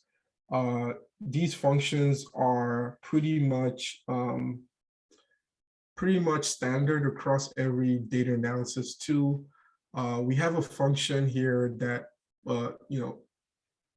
pretty much we've used some of them. We have the count function, we have the first, last, we have the mean, median. So standard aggregation functions. Pandas does allow for that as well. So you could perform aggregation of columns. In this instance, we are performing a mean on the duration of stay. We want to see the mean duration of stay. We can basically just call the mean function on that column, and it returns a number, which is the mean. You could also just use the describe function to get all of the mean, max, and which we saw earlier. You could also perform a count. A count just returns the total number of records for that specific. It could be the entire data frame. It could be a specific column. In this case, the count of the duration of stay is 53,346. You could also get the min and also the sum as well. The sum just tallies up all the numbers in the duration of stay. So this is just standard aggregation by any means. Pandas also allows for those kinds of aggregation as well. In Pandas, you could also do a group by function. So those of us who've used SQL, you probably come across group by. What does group by actually mean? The idea is pretty simple. What you're doing is you're grouping by some categorical data. So if you look at the image on your screen, you would notice that here we have a key. The key has values A, B, and C. So it has categories between A, B, and C. And what we want to do is we want to group our data based on those categories. So the first step is we split our data set based on the grouping. So you notice here, A's are segmented into one subset, B's are segmented as well, and C likewise. And then we tally our data based on those groups, and then we combine. So basically, at a very high level or simple level, groupings are just splitting the data or combining the data based on a category.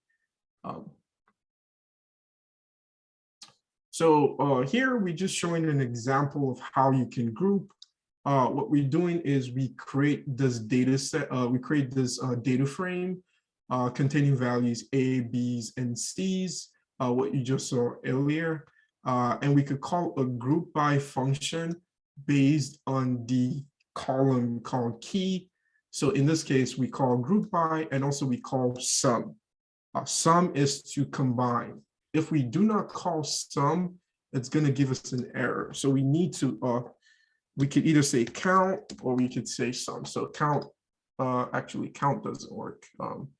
We have to actually say sum because it groups by it groups the data by the sum of the values and not the count. The count would just return the number of records. The count of the number of records returned. So let me see. Okay, okay, I didn't run this thing. And then this. Okay, actually, let me see something real quick. Okay, so you can actually do count. Yeah, count just returns the total number of rows that were returned. But the sum returns the summation of the values. So 0 plus 5 plus 10, well, 0 plus 5 plus 10, right? Let's see this as well. So this actually doesn't return. So you either have to return the summation of the groups, or you can return the count. So basically the aggregate, using the aggregate functions, you can return some value based on that of the groupings. But the idea is you can pretty much group, you can group based on the categorical data. So if you have a category, you can use the group by function to perform some kind of aggregate on that category. Okay, so here it's asking, or the exercise is use the encounters data frame. So we have a couple more minutes. Use the encounters DF data frame to create a data frame with the mean duration of stay for each encounter class in the encounter table. So basically what this is saying is that we basically have to first group by, so we have to group by two columns. So first is we group by the encounter class, and then we do a second grouping by the duration of stay, or we group the two columns by the duration of stay, and then we find the mean of the groups. So first off, we say encounter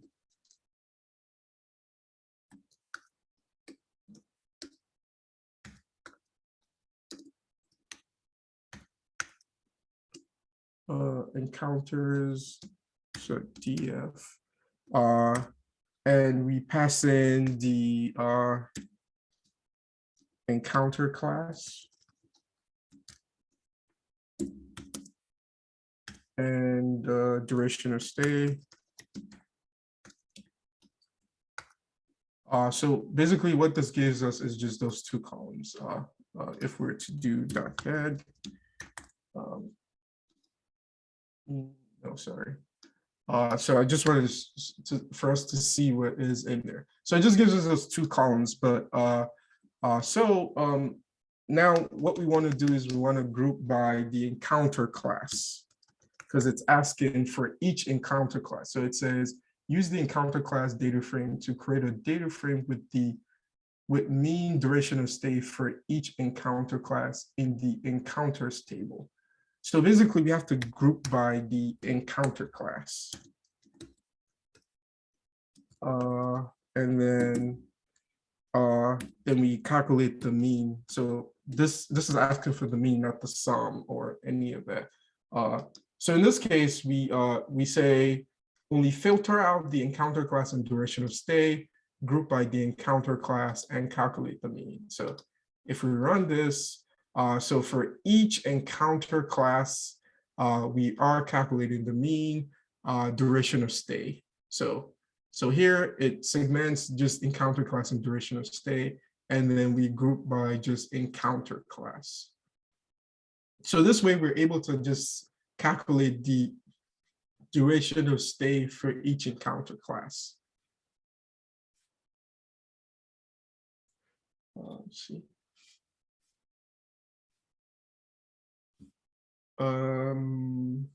Okay, so basically you can pretty much group by you can group by multiple. You can also group by multiple what's it called, columns as well, not just only one column. Oh, one thing we haven't talked about is reset an index. So the idea with the reset index is pretty easy, simple. So I'm going to call this group df and just run this again. So now I will say group df df and then say view group data. Okay. And then say, so to reset the index is we say grouped df dot reset index.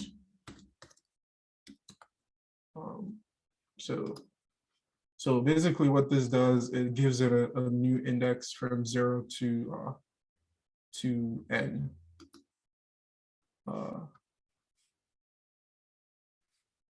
Okay.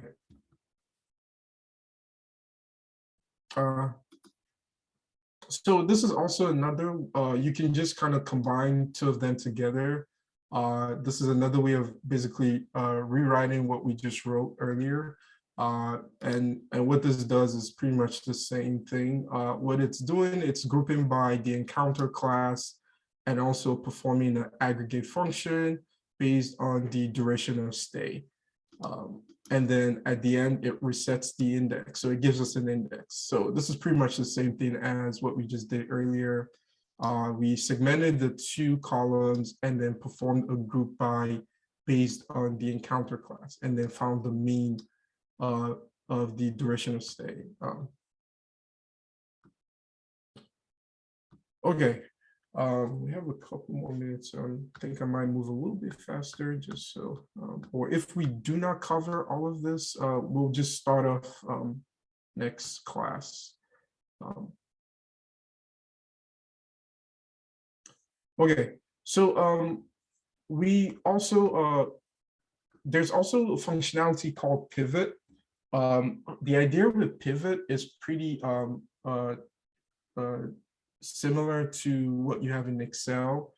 Let me see. Okay, so this is pretty much how pivot works. You have a column, you have the information in months, categories, and amount, and you basically want to transform that column such that the categories are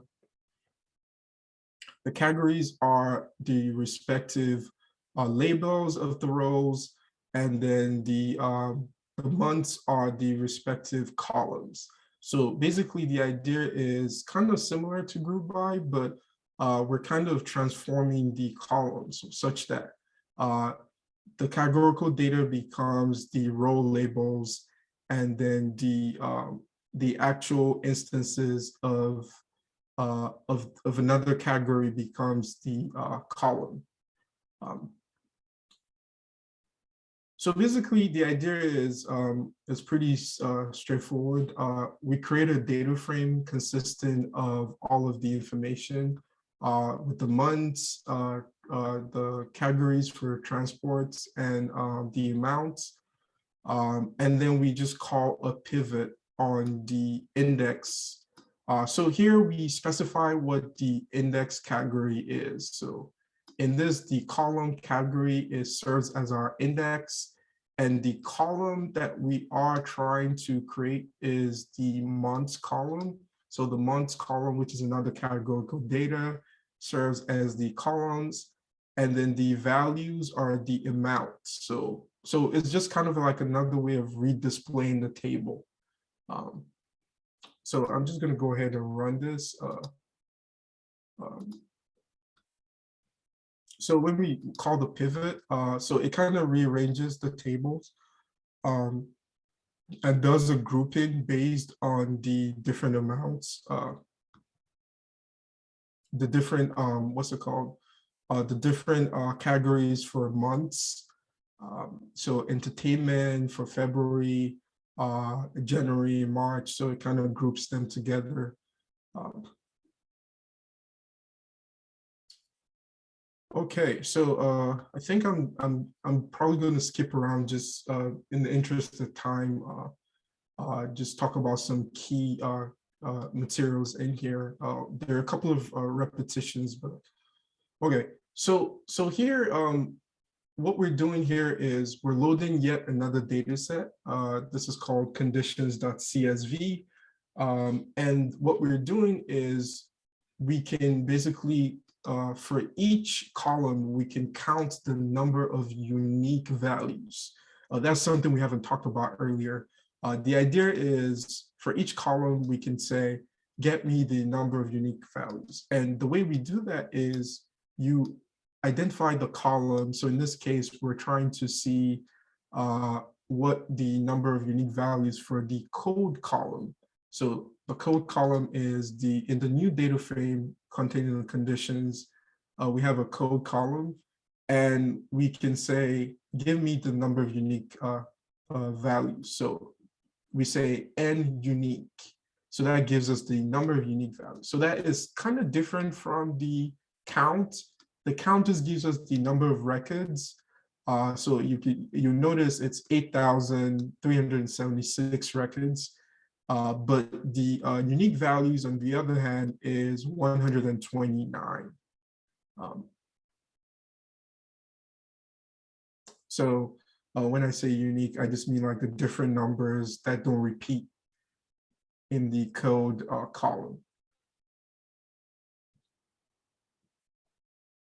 Okay, so So I'm going to skip over pivot. We've talked about pivot. So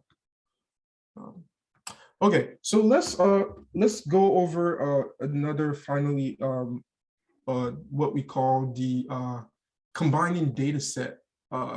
So up until now, we've kind of talked about different manipulation techniques, but there's an important portion called how do you combine multiple data sets? So you have two data frames. How can you combine that? One way of doing this is by using the concat function. So think about you having two data sets. So in this example here, you have two data frames. One is df1 and the other is df2. But you want to combine these data frames together. How can you go about doing it?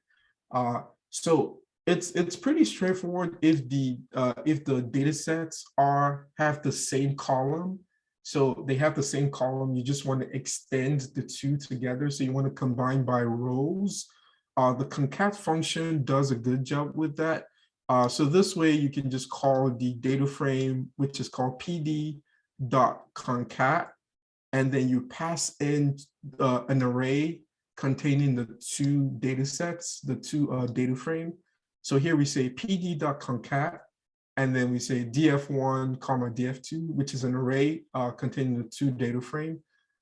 This should pretty much give you a concatenation by row. So it's kind of like extending the data frames. So data frame 1 is extended by data frame 2. So the result should look something like this. So just run this. I think I have to run the make df.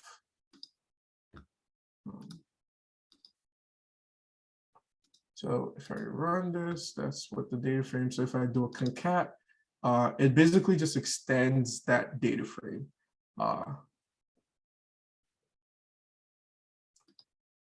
So basically you have df1, df2, and you concatenate the two.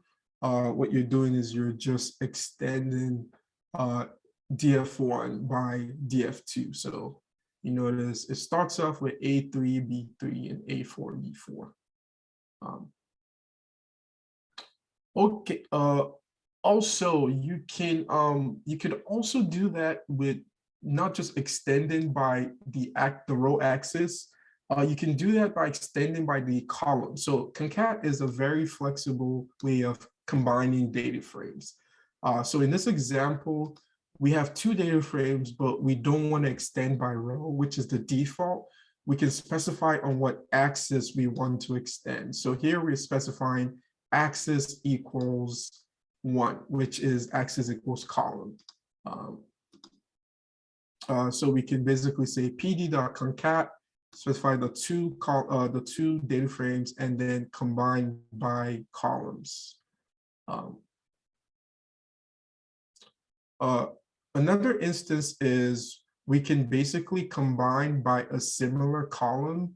So in this instance here, we have two data frames, df5 and df6, but we want to combine the two data frames together.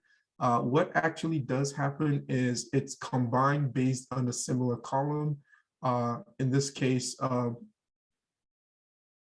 it can combine the A's and B's, and basically just since they both have A, B, and C in common, it combines the columns that are similar, and the columns that are not similar, it just leaves a null value in there. So here we have df5, dx6, and we concat them. You notice here we have A1, B1, and then we have a null value because this row does not have values that we can combine for D.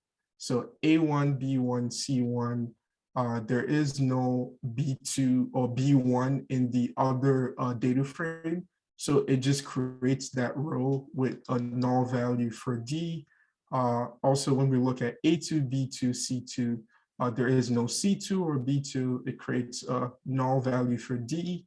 But also, you notice here, we have no A for B3, no A that links B3 together or links B4 together. So so we also create a B3, C3, D3, and with no A values as well. So you can basically combine by merging the two together based on the similar columns that they have. So concat function is useful when we are combining columns. You could either combine by rows, you can combine by rows, you can combine by the column axis, you could combine also by the intersection of the two data frames.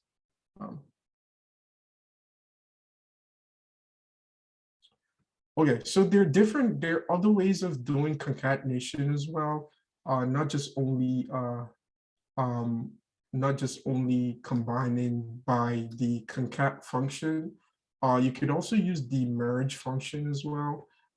So the merge function is kind of similar to the concat, but you're merging based on a similar column. So it's kind of like your join in SQL. So here we're merging based on similarity between the two. So here it tries to merge based on a similar column. In this case, we're merging based on the employee column. So when we signify a new data frame, and we merge the two data frames together, df1 and df2, what it does is it tries to match based on the employee column. So wherever we see Bob in the two columns, it combines the two together. So that's basically what this merge is doing. You could also do a merge where we say you can specify the type of merge. Or you can specify the type of merge where you can say a one-to-many. So the idea with this merge is pretty much combining based on a similar column, but in this instance, you notice that there is many instances of engineering in one data frame and one instance of engineering in the other. Okay, it says inactivity. So the idea is basically it still combines by the similar column. In this case, it's groups. But you notice the result here has, so the result here has the engineering 2012 and Goodale, which is just this one instance that is being replicated across all the engineering data frame in DF instances in DF3. You could also do a many-to-many. But the main idea with the merge is you're combining based on a group, on one similar column. So in this case, the column that we're combining is the group column. So even if it's just one instance that is referenced in two tables, it tries to match those instances. Even if it's a one-to-many instance, it tries to match the instances. But this is kind of like another way of doing the joins or doing concatenation or merging using the merge keyword. You could also specify, what column you want to use to merge. By default, it kind of finds that column itself, but you can specify the column as well. So here we're specifying that we want to merge by employee. Merge also allows you to do something similar to the left join or right join. Actually, merge allows you to combine two columns that do not have the same name. So in this instance, we are combining based on the employee on DF1 and the name on DF2. So this way, they might be similar, but they just are labeled differently.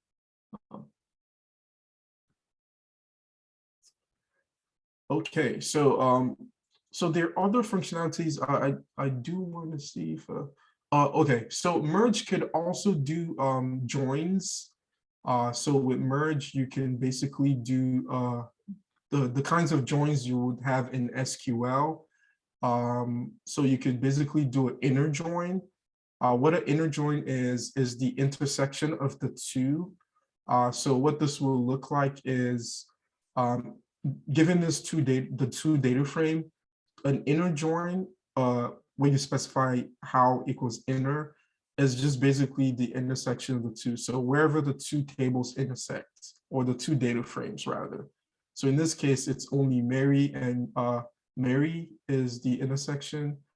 So you're only going to get the results for Mary, the record that contains Mary in the two data frames. You could also do a left and a right as well. So if you do a left, it just means all of the left data frame and then the intersection of the two on the right.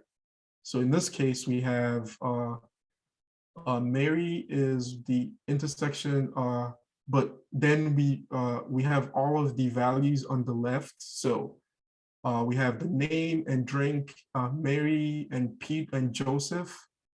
And then actually, no, we have on the left, we have Peter, Paul, and Mary. And then the intersection with the right. So Peter is accounted for in the results, Paul is accounted for, and Mary, but also the intersection. So Mary is going to have the value of drink as wine. There are no value for the drink column in the records for Peter and Paul, because they do not have an intersection between the two data frames. So this is kind of similar to the kinds of left join or right join you would have in SQL. Also, likewise, you can also do right join, which is just by specifying how you want to join and say this is by the right column. So what this means is you're only going to include all the values in the right, and then the intersection between the two data frames in the left data frame. So what does that look like? We include Mary as the result, and Joseph in the result, and also for the food column, because we have 3 columns that are included. So for the food column, Mary does have a result, which is bread. Sorry. So the food, bread, and the drink, wine. So the intersection between these two. And then we also have Joseph doesn't have food value, because there's no intersection between the left or the right data frame and the left data frame. So here Joseph does not have any values for the food, but also it has a value for drink, because we're just going to return this value. But the idea here is pretty similar to what you would see in SQL when you do a left join or you do a right join.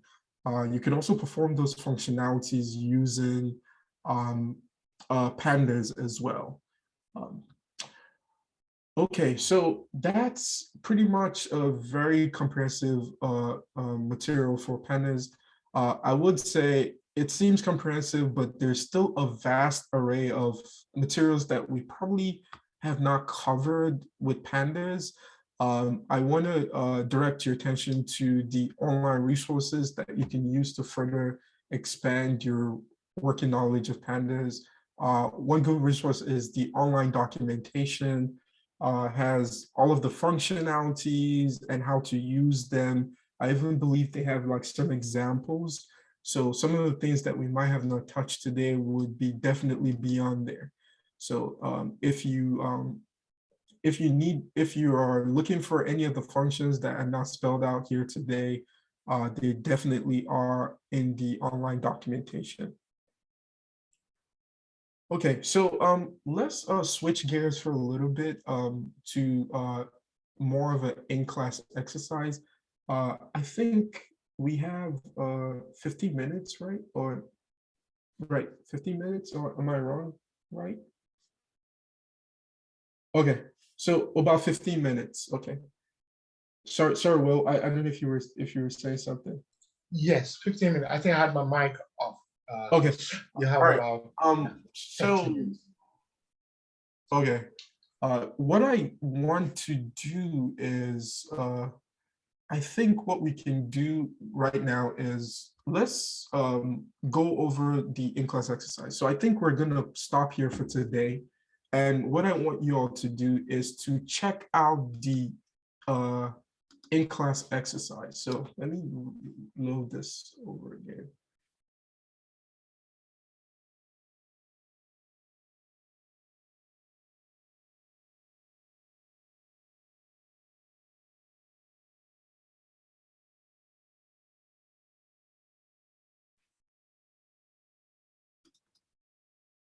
Okay, so what we should do is just go over the materials in the in-class the exercise, and the idea is just a lot of the materials here are just reiterating what we talked about, and the goal is to give you all some hands-on experience and not just me talk all throughout the module.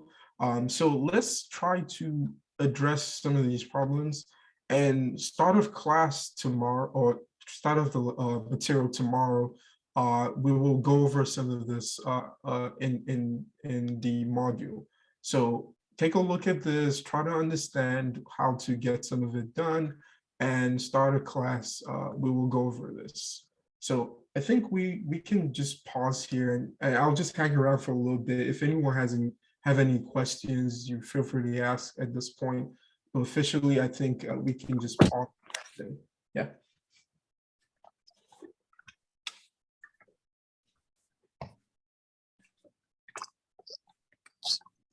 So any questions for Ibel?